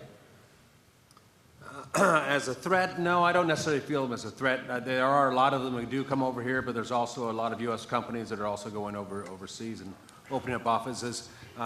It's very interesting to see a lot of these foreign companies coming in, and the very interesting part of it is they're very good on the forwarding part of it. They're very good on moving the freight because they've done that all along. That's their thing. But when it gets down to the customs brokerage part of it, the technical part of it, they're not very good at that. They don't have that skill set. Ours is, the hardest country in the world to bring goods into is the United States because of all the government agencies and all the automation and the ACE and the ACS and all these other electronic things we have to handle. So there's a lot of competition as far as the 3PL, as far as the freight movement goes. I have it all the time with these guys come in and they're doing prices that I can't even, my buy rate is $200 more than their sell rate is. So the competition is very intense.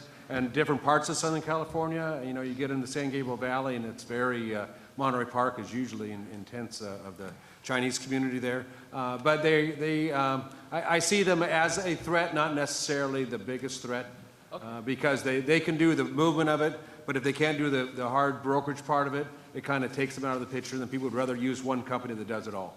Thank you. Thanks a lot. Very good. I have a question here. Am I right? Hi, good afternoon. My name is George Padilla, and I'm with the East LA College, Los Angeles. One of my questions that I have is about safety and security in the ports. I've been hearing the conversation about how we're going to improve jobs, but I'm kind of a little bit concerned about the safety and the security in the ports when it comes to how to increase that, how we're going to increase that part, because you know how it's going to be a little bit more extended when it comes to the Panama Canal. So that was kind of my concern right now. Ellen, you want to? I think the question generally is about and making sure that safety and security isn't sacrificed as we sort of move toward efficiency and an attempt to increase employment. Safety and security.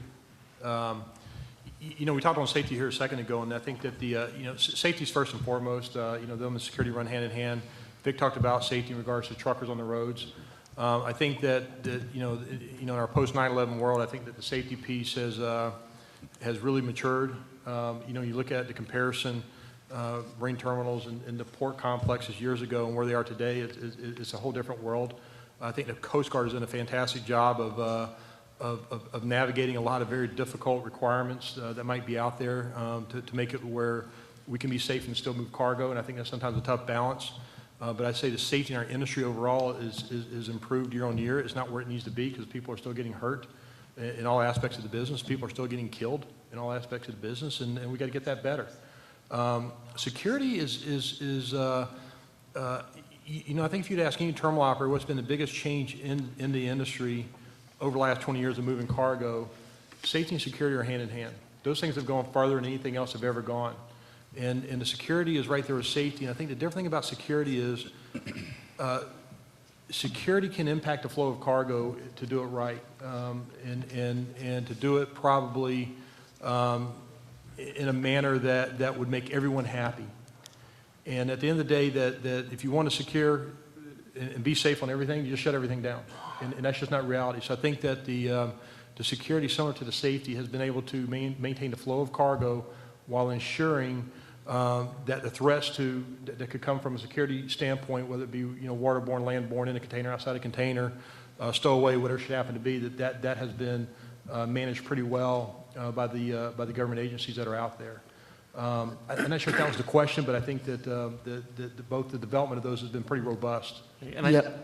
Sorry. It does actually answer my question, but I was just going to kind of wonder, are we going to increase a little bit more? Like in the issue of increase in the Panama? I mean, that was kind of my...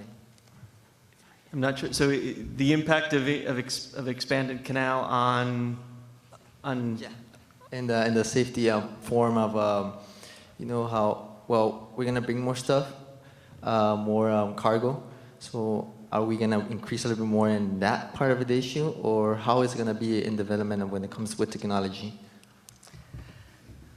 Don't know. I think turn it to actually Mike. Mike might have some comments on the safety. I know it's near and dear to the heart of the ILWU. I'm not not sure that there's a George, direct on the relationship to the question, canal. But my concern is, I'm going to bring it out there now, is in regards to safety. And Alan's quite right. I mean, safety in the LA Long Beach ports is pretty good. Customs is doing a great job. I know some of our concerns, and it's the concerns I believe of everybody, is sequestration. So I'm going to throw that out there now. And cutting back on the overtime. I don't think we've had a big impact yet. You would know more, Alan, than I do if it's hit the terminals yet. But cutting back on overtime for our CPP officers, and that could impact and delay ships. So talking about efficiency, I think we need to be with our officials and our elected officials, and they have been. From Barbara Boxer and other people have been asking questions about it. So they are looking into that, but it is a concern about that effect on our ports. And Jeff, you had a comment? I just want to say this is not, I'm sorry it's not probably related to that, but it's talked about security, safety and security. One of the biggest things as far as importers goes is called the CITT program, Customs and Trade Partnership Against Terrorism. The U.S. government, Customs in particular, has a program they put together. What they want you to make a secure supply chain, including what carrier you use, what trucker you use, all these things along the road, what your warehouse is, all these things. That is it a secure supply chain? And if you do get certified by U.S. Customs that yes, you have a secure supply chain, your odds of getting an inspection is lower than if you were not. So they want you to secure your own supply chain from the manufacturer all the way into your warehouse, and your warehouse has to have a chain link fence, et cetera, around it, and they'll check it out, and they'll recertify you, et cetera, every couple of years. But it's called the CITT program, so if you're an importer and you want to have less problems, hopefully, it's called the CITT program, and it's by Customs, and it's a very good program. I have a question over here. Jeff Gould with Palazzolo and Associates, and also an instructor at the Marine Terminal Operations Program here at Cal State Long Beach. The question is to the panel, but specifically would like to hear from Jeff from the BCO side. We talked about the larger ships coming in and the need for greater productivity, but we only talked about getting the containers off the ship into the yard. And I think the number 35 moves per hour was suggested as what was needed. The problem is that you're going to have to move those containers that came off the ship out of the yard, okay? And as we saw in the video, you have a lot of false moves that are taking place, okay, to get to a particular container at a particular time, okay, on the terminal itself. And those false moves, okay, would possibly and will prevent the productivity needed to bring the containers out of the yard to keep up pace with what's happening on and off the ship. My question to the panel is there the possibility of a paradigm shift, okay, in Southern California, maybe even the industry, that instead of the customer or the BCO determining when a container gets picked up, that determination is actually made by either the marine terminal or the shipping line, similar to what would happen, would say, with UPS or with FedEx, okay? When that package is delivered, it comes to your door. You may get notification 5 days out, 2 days out, 3 hours out that the container's on its way, okay? But would you receive the container, especially as a BCO, in other words, taking the next container off the top of the stack and delivering it directly to the chassis and then the trucker moving out? The idea here being, obviously, there wouldn't be any false moves, and then you'd also be able to increase the productivity of trucks going in and out of the facility, reducing wait times, okay, both in the queues and in the facility itself. So I throw that out to the panel about that paradigm shift, and is that something that the industry is willing to consider? From the BCO's point of view, and I talked about it earlier, is the earlier we get documentation in, the earlier we transmit the information to the government, and they come back and say that cargo is released. So when that ship gets here in 4 days from now, your cargo is going to be ready to go. Great. I give a delivery order to the trucker and said, you know what, when this ship gets here, it's going to be ready to go. The terminal has received a notification from the government saying that container is released by us and it's ready to go. So where's that container on this 18,000 or 15 or 8,000 TEU ship? It's somewhere in the stack.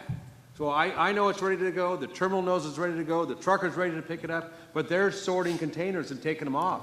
Where they put them in the yard, I don't, that's Alan's job. But he knew. Yeah, I understand that, but would you? You know what? Vic's got my delivery order. I got a release from the customs, and Vic put my container. Alan put my container in the bottom of the stack. Would you allow Alan? Would you allow Alan to call Vic and say, Vic, come pick the container up now because it's at the top of the stack, and then deliver it to you, rather than you deciding to either pick up that container 2 days later, okay, or 4 days later? In other words, it comes to you automatically. So the question is, you have to ask Vic, Vic, you ready to sit around and wait for Alan to call you up and say that container for Coppersmith is ready to pick up today? Well, I got the delivery order 2 days ago. I've been waiting to pick it up for 2 days. My driver's sitting here waiting to pick it up. Just a reminder, we're not talking about any specific terminal operations. But Alan, I would like to give you a chance to respond. Sorry, Alan. Did you catch that ball? He got it. He's been waiting. No, I think Jeff has great questions. There's got to be a paradigm shift. Absolutely. We cannot. You can't get a 13,000 TEU ship alongside the dock, take off 4,000 containers for import, local delivery out the gate, and deliver it like you do today. It won't work. You'll get gridlock on the facility, on the terminal. The ship productivity will drop to probably into the teens. And then guys like Alan are looking for a job, so it doesn't work. So the paradigm shift, does it have to happen? Absolutely. I've had some discussion with Vic on this, and I think Vic and the HTA and those folks are doing some progressive things to try and with technology, which is another important piece of this thing, to try and schedule, to do some scheduling things a little bit differently there. And we as terminal operators have to deliver the cargo completely differently like we do it today. And I'd like to say that you're going to see some of those changes this year at our facility. We got a pretty aggressive plan, and I know we're not talking terminal specific, business specific here, but delivering cargo from the ground hasn't changed in over 20 years. That's amazing when you think about it. We haven't changed the way we deliver cargo from the ground in 20 years, and we've got to make that change. And we want to make that change this year, and I think the rest of the industry's got to make that change also, or we're going to be in some trouble. We're in trouble now. You listen to video, 3-hour turn times. Who wants to drive that truck? Who's going to make a living in that truck? 3-hour turn times, and I look at that's happening at places like ours and others.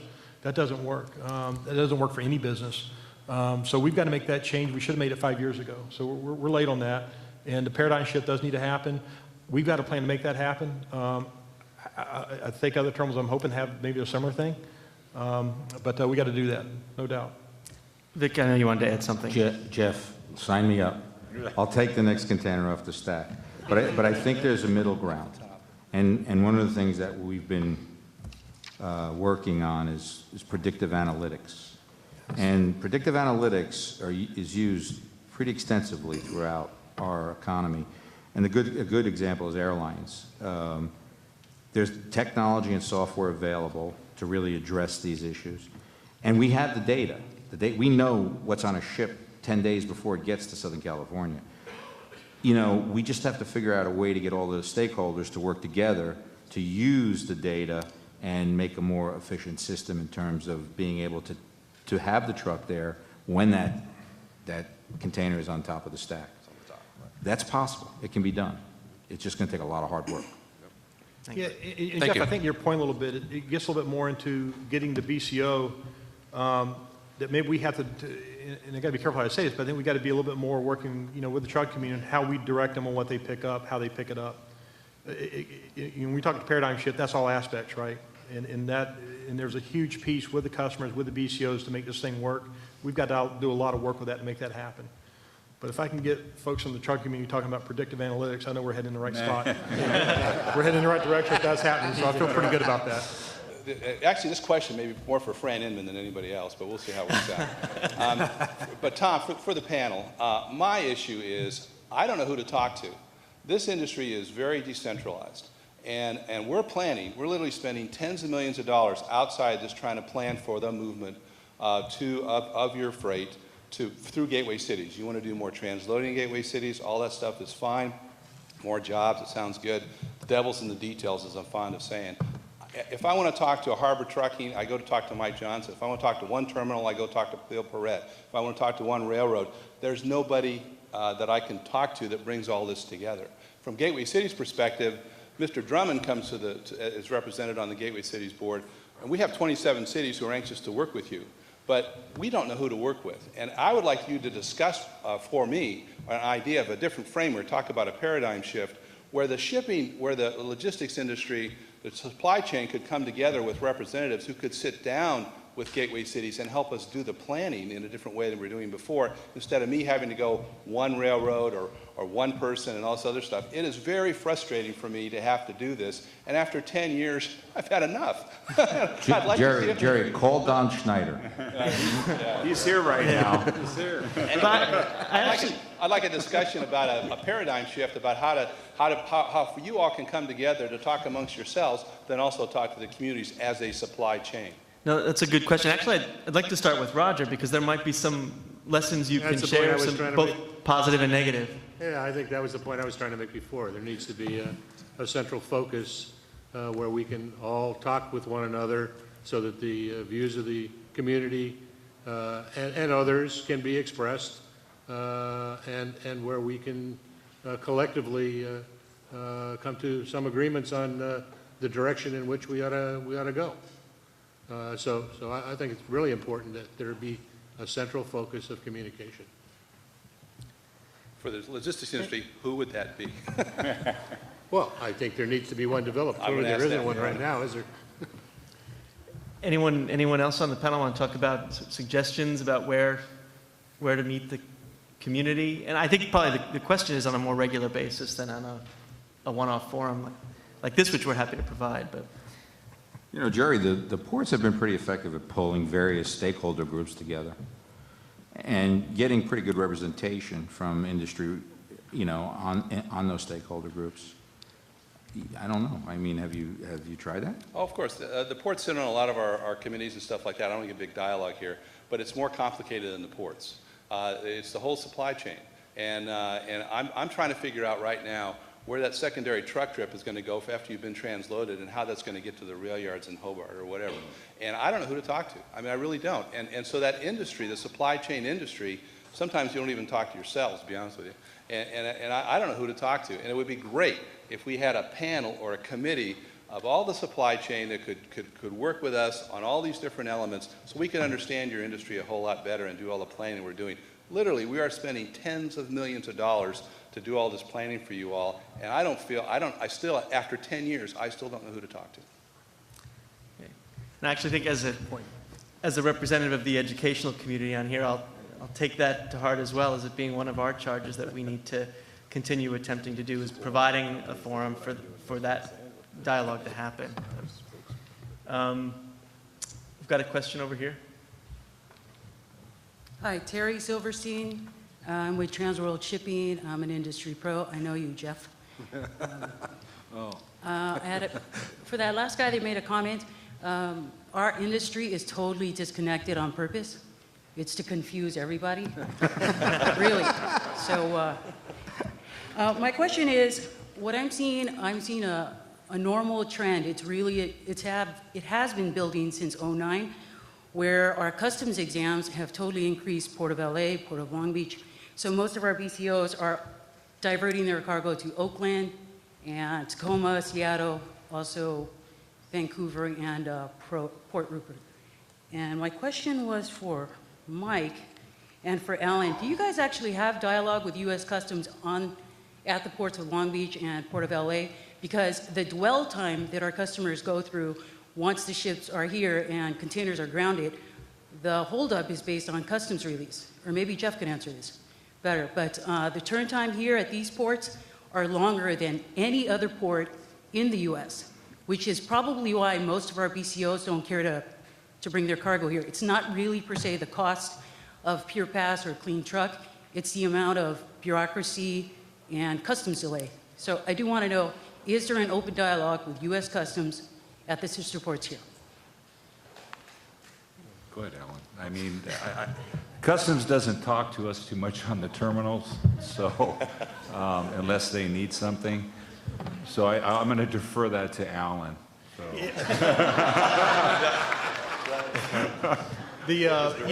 Customs is always an interesting discussion. I think that what we see from our perspective is that you get, there's several different types of inspections that are done. And we'll get ship side inspections where Customs will show up unannounced and inspect containers, ship side, opening up every door of every container discharging, every third container discharging, open up doors.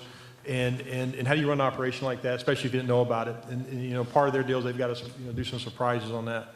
Then you get to a situation where they give you a list of containers that are set up for an exam, typically a VACUS exam, and you've got to go and stage 80 containers a shift for them to come and inspect.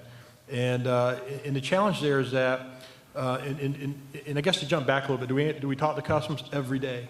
Because they're on our docks every day.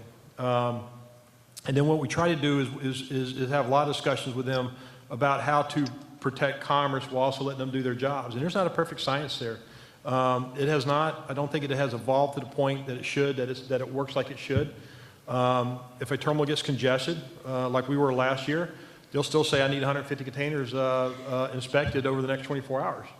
I don't have anywhere to put 24 containers unless I say I don't want a ship to come in. Right? So we're in a situation where I got to say, in order to create space to stage containers for inspection, I just got to say a ship not come in. That's not the right thing. So I think I don't have an answer for you other than Customs tries to work with us, but I don't think it's where it needs to be. We try to work with them. There's some things that fall down that we have. We've got to do a better job with Customs to flow the cargo. As far as the releases, I think Jeff can speak to that better, but as far as how it happens on the dock, there's delays there that shouldn't be there. We got to figure that out. And it's not figured out right now, which obviously you know. I'll stand up for Customs a little bit. Customs has a very, very difficult job to have to do, obviously, to try to keep track of thousands and thousands and thousands and thousands of containers a day to make sure something bad's not in one of those containers. That goes back to my getting the documentation to Customs earlier, so they make because what happens is we transmit to Customs and their system takes a look at it, it gives it to all the other agencies, say, Food and Drug, you want to look at this? Fish and Wildlife, you want to look at this? 140 agencies get an opportunity to look at it, and if any one of them says, you know what, I want to look at that one, stops the whole process, flags it to the terminal that it needs to be pulled for exam, so it gets pulled. If you are a CT PAT importer If you transmit your documents in a timely fashion, you do all the things you need to do, you get less exams, you get less move through, you don't have the trouble windows so they can go, the terminal gets the message and things move smoother. Customs, people don't know what a vacuum exam is. The terminal lines containers up, however many they need to line up, and that's a mobile unit, and it drives down between the containers, and it does an x-ray, and it looks inside the containers as they drive along. And it's much more efficient than having to take it to somewhere else. It's not real efficient for the terminal because they got to line up 10, 20, I've seen 30 or 40 containers all lined up. 50. But that's Customs doing the job because they need to look at those containers, and those are the containers, usually those containers have not been released yet. Those are containers that didn't have the documentation filed early. They did not have the ISF filed timely before the ship sailed. Those containers were flagged for Customs because their number, they put it through the system, is too high, and so they think, there's something wrong with that container. It's a new guy, he's not CT Pat, the documents were filed late. I want to look at that container. And that's the right and the prerogative. Yes, it delays it, but you can do a bunch of things to mitigate that so it doesn't happen. I want to take, if you'll excuse me, I want to take a question from the audience that was submitted by card. And this is for Roger, and I think it's an interesting one. From the community's perspective, what do you think are the biggest changes, both positive and negative, in the way the industry operates in recent years? So what have you observed? Well, I mean, I think there's, like you said, pluses and minuses. The plus is that the port has listened to a number of spokespeople relative to the environmental issues and is moving towards a greener environment. It's going to be a while before we get there, but and that is a concern, a negative concern of the community, that it's going to take a while to get there. It's not overnight, although there has been a lot of progress made, and I applaud those folks that have been involved in not only spending the money, but working with the industry in research and development and planning and implementing new truck technologies and new train technologies that are improving the environment as we speak, which is really a good thing.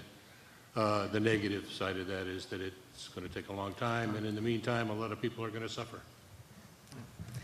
Thank you, sir. Hello, Ray Fomiletti, International Vice President of the ILWU. I wish I could have been here a little bit earlier due to travel commitments, came in late. I just wanted to comment on safety and security in the Panama Canal. There's been a lot of questions here. I don't feel that the panels really answer them to the fullest. The ILWU had the opportunity, and we organized the Panama Canal pilots last year, along with 250 tugboat captains down in Panama. So I've spent a lot of time down there recently and learned lots more than I thought I would ever know about the canal.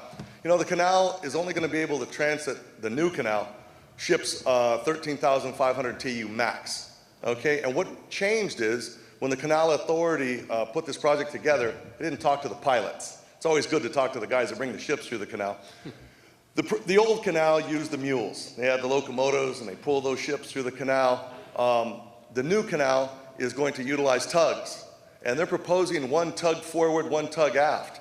The stability, moving these big vessels through the canal is in question by the men and women that bring those ships through the canal daily. So I think there's going to be some issues. The Canal Authority just raised the tariffs to a point that Big Blue in Denmark, Maersk, said that they're pulling out completely.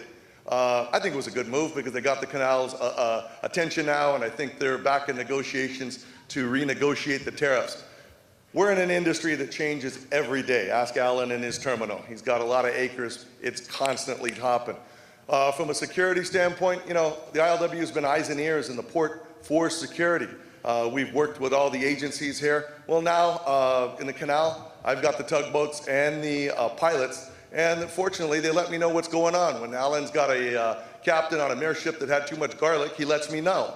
So I'm pretty pleased to see that from a security standpoint, in real time, we're still, we're in the loop on what's happening with ships in the canal. We've got some real challenges ahead of us, but as some of the panel said, I think the West Coast ports are right in line. I think we're just going to have to make those adjustments. There's always going to be issues of getting the cargo in and out of the terminal, but with dialogue with the terminal operators and the rest of the folks, I think we'll be able to handle that challenge. So the ILW is up for the occasion. Thank you. There was actually a question tied to that was submitted. Thanks, Ray. I told you you should have been on the panel. About training of port pilots in future need. Is that a concern? Anyone want to address that? Hearing no takers. We have Dr. Moretti. Yes, I'm Dominic Moretti, member of ILW Local 63, the union's liaison to the ports of San Pedro Bay. We're all concerned about keeping our ports competitive, creating jobs, and keeping our communities green. How can we move the process forward? Let's not lose the momentum that we've gained this evening. So I'd like to ask each one of the members of the panel, what's the next best step that we can take to achieve these goals? Should we go down the line, Alan? Next. You know, I don't want to be repetitive here. It's a great question, but not to be repetitive. But I'll be repetitive. I think that to move it forward is we've got to move from the talk to the action on turning the trucks. We've talked about that. That's come up several times through this panel. We've got to move the trucks quicker than how we are, or we're gonna die. So we got to get the trucks moving. We got to have a plan to do it and get it done. And I think some of us are there, some of us are not there, but that's what we got to do. Second thing is the dialogue with ILW. We've had more positive things happen working with them on whether it's technology or improvements to operating efficiency within the docks. We've had more progress on that in the last few years than we've had in some time, and so that's happening. It's in motion. It's going. Because at the end of the day, when to handle the cargo, there's multiple stakeholders involved, but the movement of it on the docks is really the waterfront employers and LW, and that's moving in a very positive fashion. That's really encouraging. We just got to keep it going. And as I said earlier, they get it, we get it, and we're not there, but we're moving in the right direction. Maybe because I know we have a number of people still wanting to ask questions, I'll ask maybe Vic to take that one as well, and then. We have the technology to take these trucks to zero emission. It's going to take some work. It's going to take some investment. And it's going to take a lot of buy-in from the community. And we have to create a business plan where this becomes overwhelming in terms of the community, the ports, and the trucking, especially the trucking community, to accept this move. It can be done, and we're very, very close to the initial phases of introducing this on a much wider scale. So stay tuned. Take a question on this side, please. My name is Gloria Oland, and I work with a nonprofit organization named Move LA, and we work with government to try to find new resources for transportation infrastructure investment. And I'm just curious, thinking big, beyond the ports, are there infrastructure investments that we can make in the region as a whole that would make goods movement more clean and green and that would make us more competitive as a region? We were in San Bernardino County last week to talk to elected officials about goods movement, about Ontario Airport and so on and so forth. And the air is really bad out there, and so is the economy. And I'm just curious, is there an investment that could help? Is it more Alameda Corridor? Is it clean trucks that run on catenaries? Is it letting San Bernardino County take Ontario Airport back and doing more cargo movement? Is it more rail infrastructure in general? What can we help with in terms of creating the infrastructure to make goods movement clean and green? Maybe Roger, I'll ask you again from a community perspective, when you're thinking about the types of investments in infrastructure that would be beneficial, are there any particular types that come to mind? Well, there are a lot of things that can be done to protect the community against the negative side of growth. Green forests, block wall fences, sound fences to protect the communities, proper planning, proper thought processes when projects come along. Community I live in is surrounded by 5 developing projects that are all port related, all movement, goods movement related. So it basically surrounds the community I live in. And there hasn't been a lot of communication or thought put into it by the industry relative to the direct effect it will have on the community. So I think some things that could be done would be to look at those 5 projects collectively rather than a project as a community, a group of industrial folks and the community doing it together to plan it so it has the least impact on the community from a health and welfare perspective. So maybe there's some things that could be done from a planning perspective that would be extremely beneficial to the communities.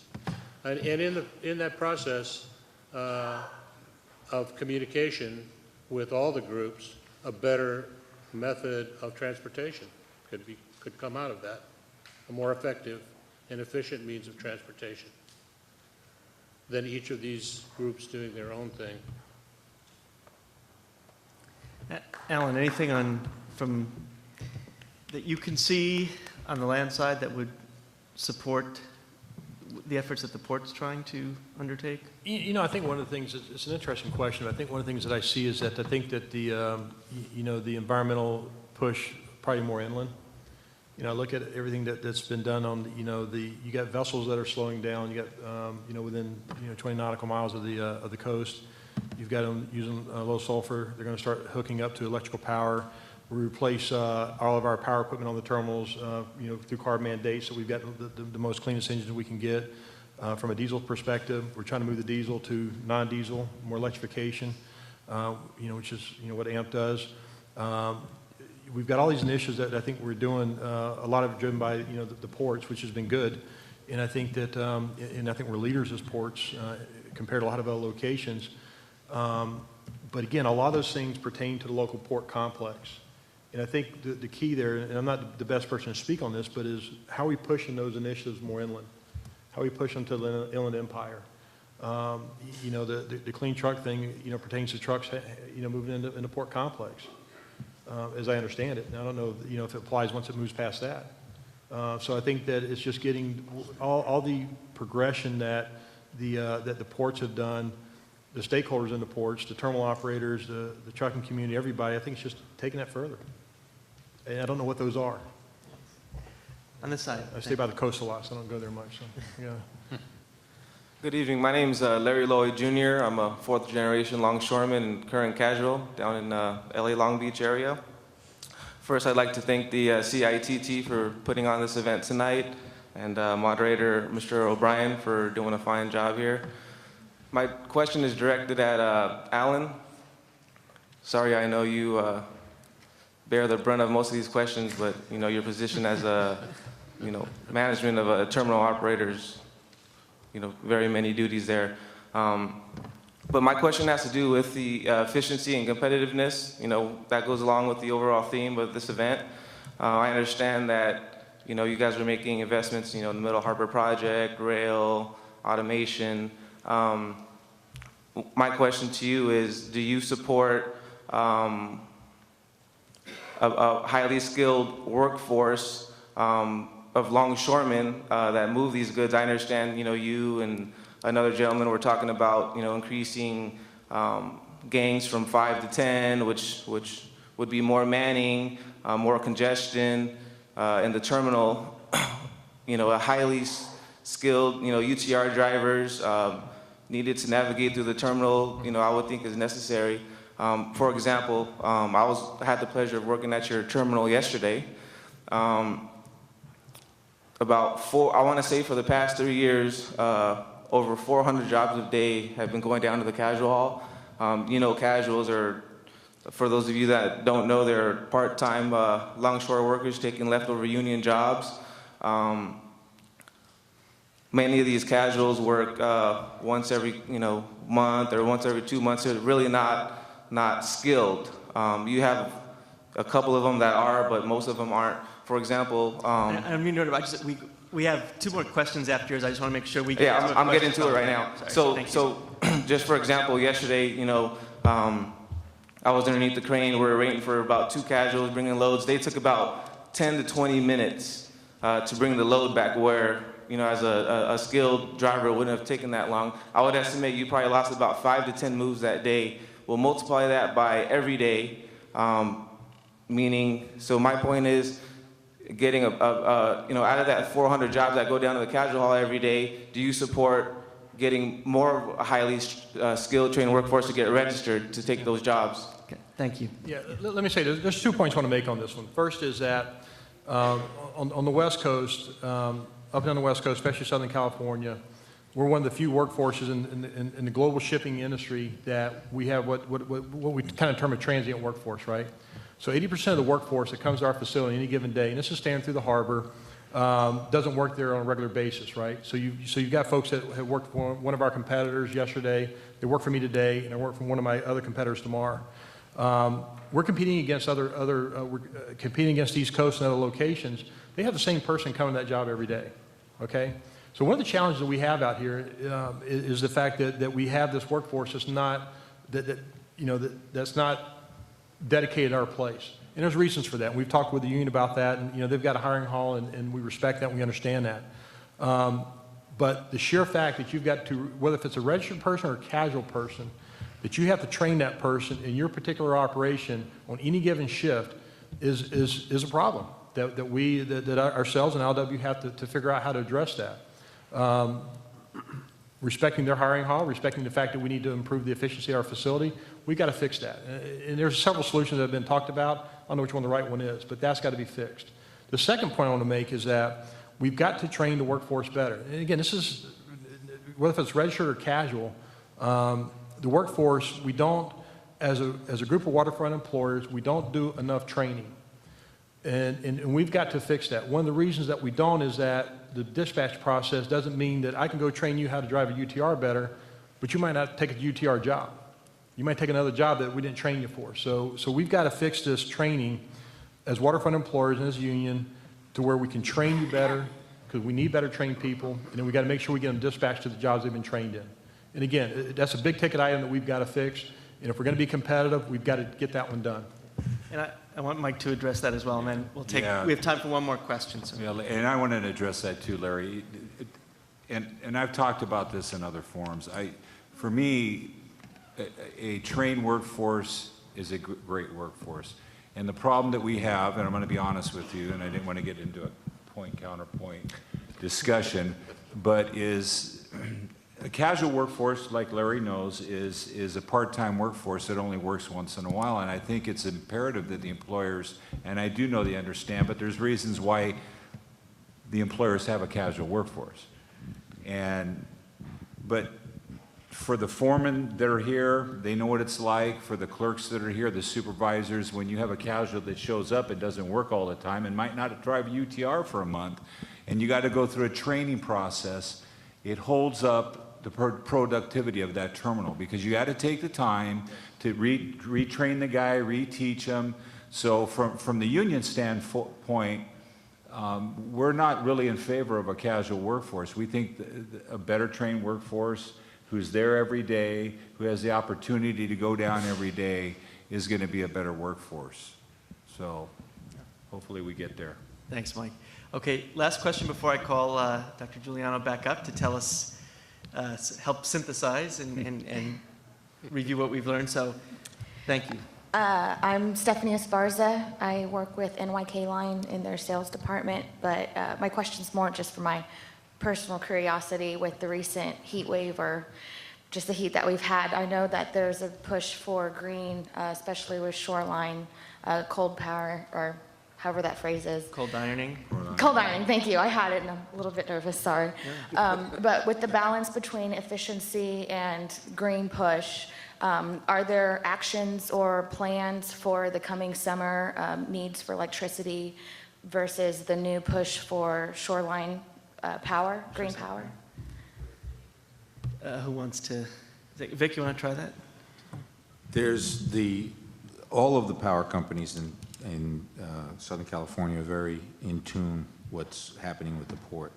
And they are making great strides in beefing up the grid to meet those demands. It's a little bit above our pay grade, but it is happening. Unfortunately, San Onofre went down, but they have redirected power from other sources, and they are bringing some power plants on that right now are being renovated and are going to be going to natural gas to produce electricity. But we should not have an issue this year with power supplies in Southern California. Thank you. And to go along with that, I think there's some other technologies out there. I know the ports are pushing for the cold ironing, but some of the terminals have looked into, and there's the bonnet type thing. I forget, there's a new variation of that where you're not plugged in and you're not really running off of a grid system. And really for the terminals, I really feel that the terminals should start looking into the different lighting efficiencies that are out there and technologies that are out there that not only generate energy but save money. And the lighting's actually a lot better. So, I mean, there's technology out there, I think, that can benefit the terminals and the whole LA Long Beach Basin. And I think everybody should look into that. With that, I'm going to ask you to help me thank our panel members.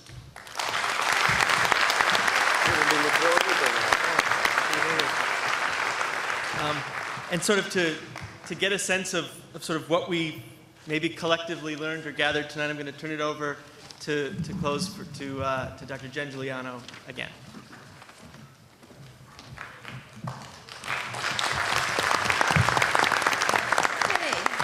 This is the test that Tom and Mary Ann give me every year, and that's, can I make any sense out of what happened for an hour and a half? So here we go. The first thing that I take away from here is that there was an amazing theme here to me that kept coming up over and over and over again, which was about information technology automation. And I'm going to say a little bit more about that, but that's kind of, to me, the overarching thing. I heard a lot about the pluses and minuses. If we talk about the competitive position of the port, there were several pluses. A deep water port that doesn't need dredging all the time, landside infrastructure of many different types, the willingness to begin experimentations and use of various types of automation with the example of the Middle Harbor, and an amazing amount of collaboration, in my view, across the supply chain. In the video, you saw Fran Inman say we ought to be patting ourselves on the back. And I think that's kind of the sense I get when I hear different stakeholders talk as I heard today. And there's such an amazing amount of collaboration, I think, that goes on that many of us are not aware of. On the minus side, I heard a lot about costs, and you know, I'm a professor and all that stuff, so I know that cost comes in two flavors, time and money. And there was many references to either costs in the form of money or costs in the form of time, and recognition that that's a real minus that has to be addressed. Related to cost, another dimension of cost is reliability. The stories about my container is somewhere, but I don't know where, or customs has it, but I don't know for how long. That's a reliability story, and in any business, reliability is really critical. I heard a lot, actually, of talk about fragmentation and lack of communication. Who do I talk to? What's the role of the community, and so on. And so obviously this collaboration has not gone as far as it can, but there's certainly, we've got some ways to go. So that's kind of the pluses and the minuses. Now I have to put my professor hat on, and I have to say that my heart was just warmed by the following ideas. Education and training came up over and over and over again. That's what we do. We're here to please, we're here to train, we're here to educate. And so, this is wonderful. And the more we learn about those educational and training needs, the better job that we can do in providing that. The second thing that warmed my heart was predictive analytics, and that's mine too. Because, of course, I have a whole bunch of colleagues who are engineers, and that's what they do. They do these really complex analytics to be able to predict things like when is your container likely to be here, and start staging in advance. So it's kind of UPS applied to the ports. And my heart was warmed by the logistics problem that was described on the stacking of containers and the complexity of that, because really that's just a really ugly optimization problem. And with high-speed computers and all of these researchers, we can actually make a lot of progress in figuring that out. So I think there's a lot of sort of technological research here that could really help things. Now, on to new ideas. I should confess that Marianne had mentioned that it takes months to decide what it is each town hall is going to be about, what's the topic. And Marianne and I discussed many times it should be about automation. And we didn't really do that for a number of reasons. And so I was so pleased to hear automation come up so many times tonight. And so I'm thinking maybe next year that's what we'll do. But getting on with this, the power of information and the power of using information, I think, came across very clearly here tonight. If you talk about, for example, we have to do better processing of trucks on the docks, what that really means is I have to know more about where the containers are, who's picking them up, where the trucks are, and how I can schedule that better, right, more or less? And that's a form of information transparency that would really be helpful. The story about if only we all knew what the Customs Department knew, wouldn't that be nice? So there's this whole opportunity that I think we're hearing here on information and the processing of information and the using it to better process everything that's going on at the ports. I was very fascinated by the idea of what I think I would call push delivery. That is to say that the delivery schedule is actually being pushed out rather than the pull-in system, which is what's going on right now. And of course, we cannot have a town hall without discussing environment and environmental solutions. And I think we also heard a great deal about the progress that's been made in terms of addressing environmental issues. So I think we heard a great deal of wonderful information tonight, and I really want to thank the panel one more time. Thank you. And Marianne is our closer. Well, and I would like to thank Professor Giuliano very much. And now you can see, definitely. Now you can see why it is very hard for Tom and me to resist to ask her every year to summarize. How she does it, I don't know. So great job again. And I have to admit that me too, I was very much pleased by hearing the need for training. And I think we can help you with that, definitely. This almost concludes our event. There are a few things that I need to say besides thanking you again for a great job. It was really well done. Tom, there you are, a very effective moderator. I would like to tell you that we are going to summarize the proceedings of this event, and that is going to be put on our website. The report is pulled together, and you can see that on the website. Also, the video that you have seen, I see Dave Kelly in the audience. There he is. Stand up, please. He is the author, the writer of this event. He does a fantastic job, and I see some awards coming again, as we have received previously. So thank you very much. If you would like to have a copy of the video, go on our website as well, on the CITT website, and we can tell you how to get one. As I mentioned earlier, in your program, you have the yellow evaluation forms. I really would like to have those back when you leave. Leave them in the lower basket that's available for you. Tell us what you think of the event and give us some ideas of what topic we might cover next time, besides automation, right? Thank yous are in order. thank you very much for the person many of you have seen and the genius in organizing town halls and conferences. And that's Alex Traver. She is sitting outside. Hopefully she hears me. Yes, a round of applause. Together with her team, Diane Delaterre, Angeli Logan, Brenda Gonzalez, and many volunteers. Thank you, of course, also one more time to our sponsors. They were here. They're in the back of your program. Take time to read them, and thank you again to those. And let me see if there's something else. Well, a big thank you to you all for coming tonight. I know it has been a long day. I hope you walk away with having learned some new information, and I do hope to see you back next year around the same time. Thank you again. The meeting is adjourned.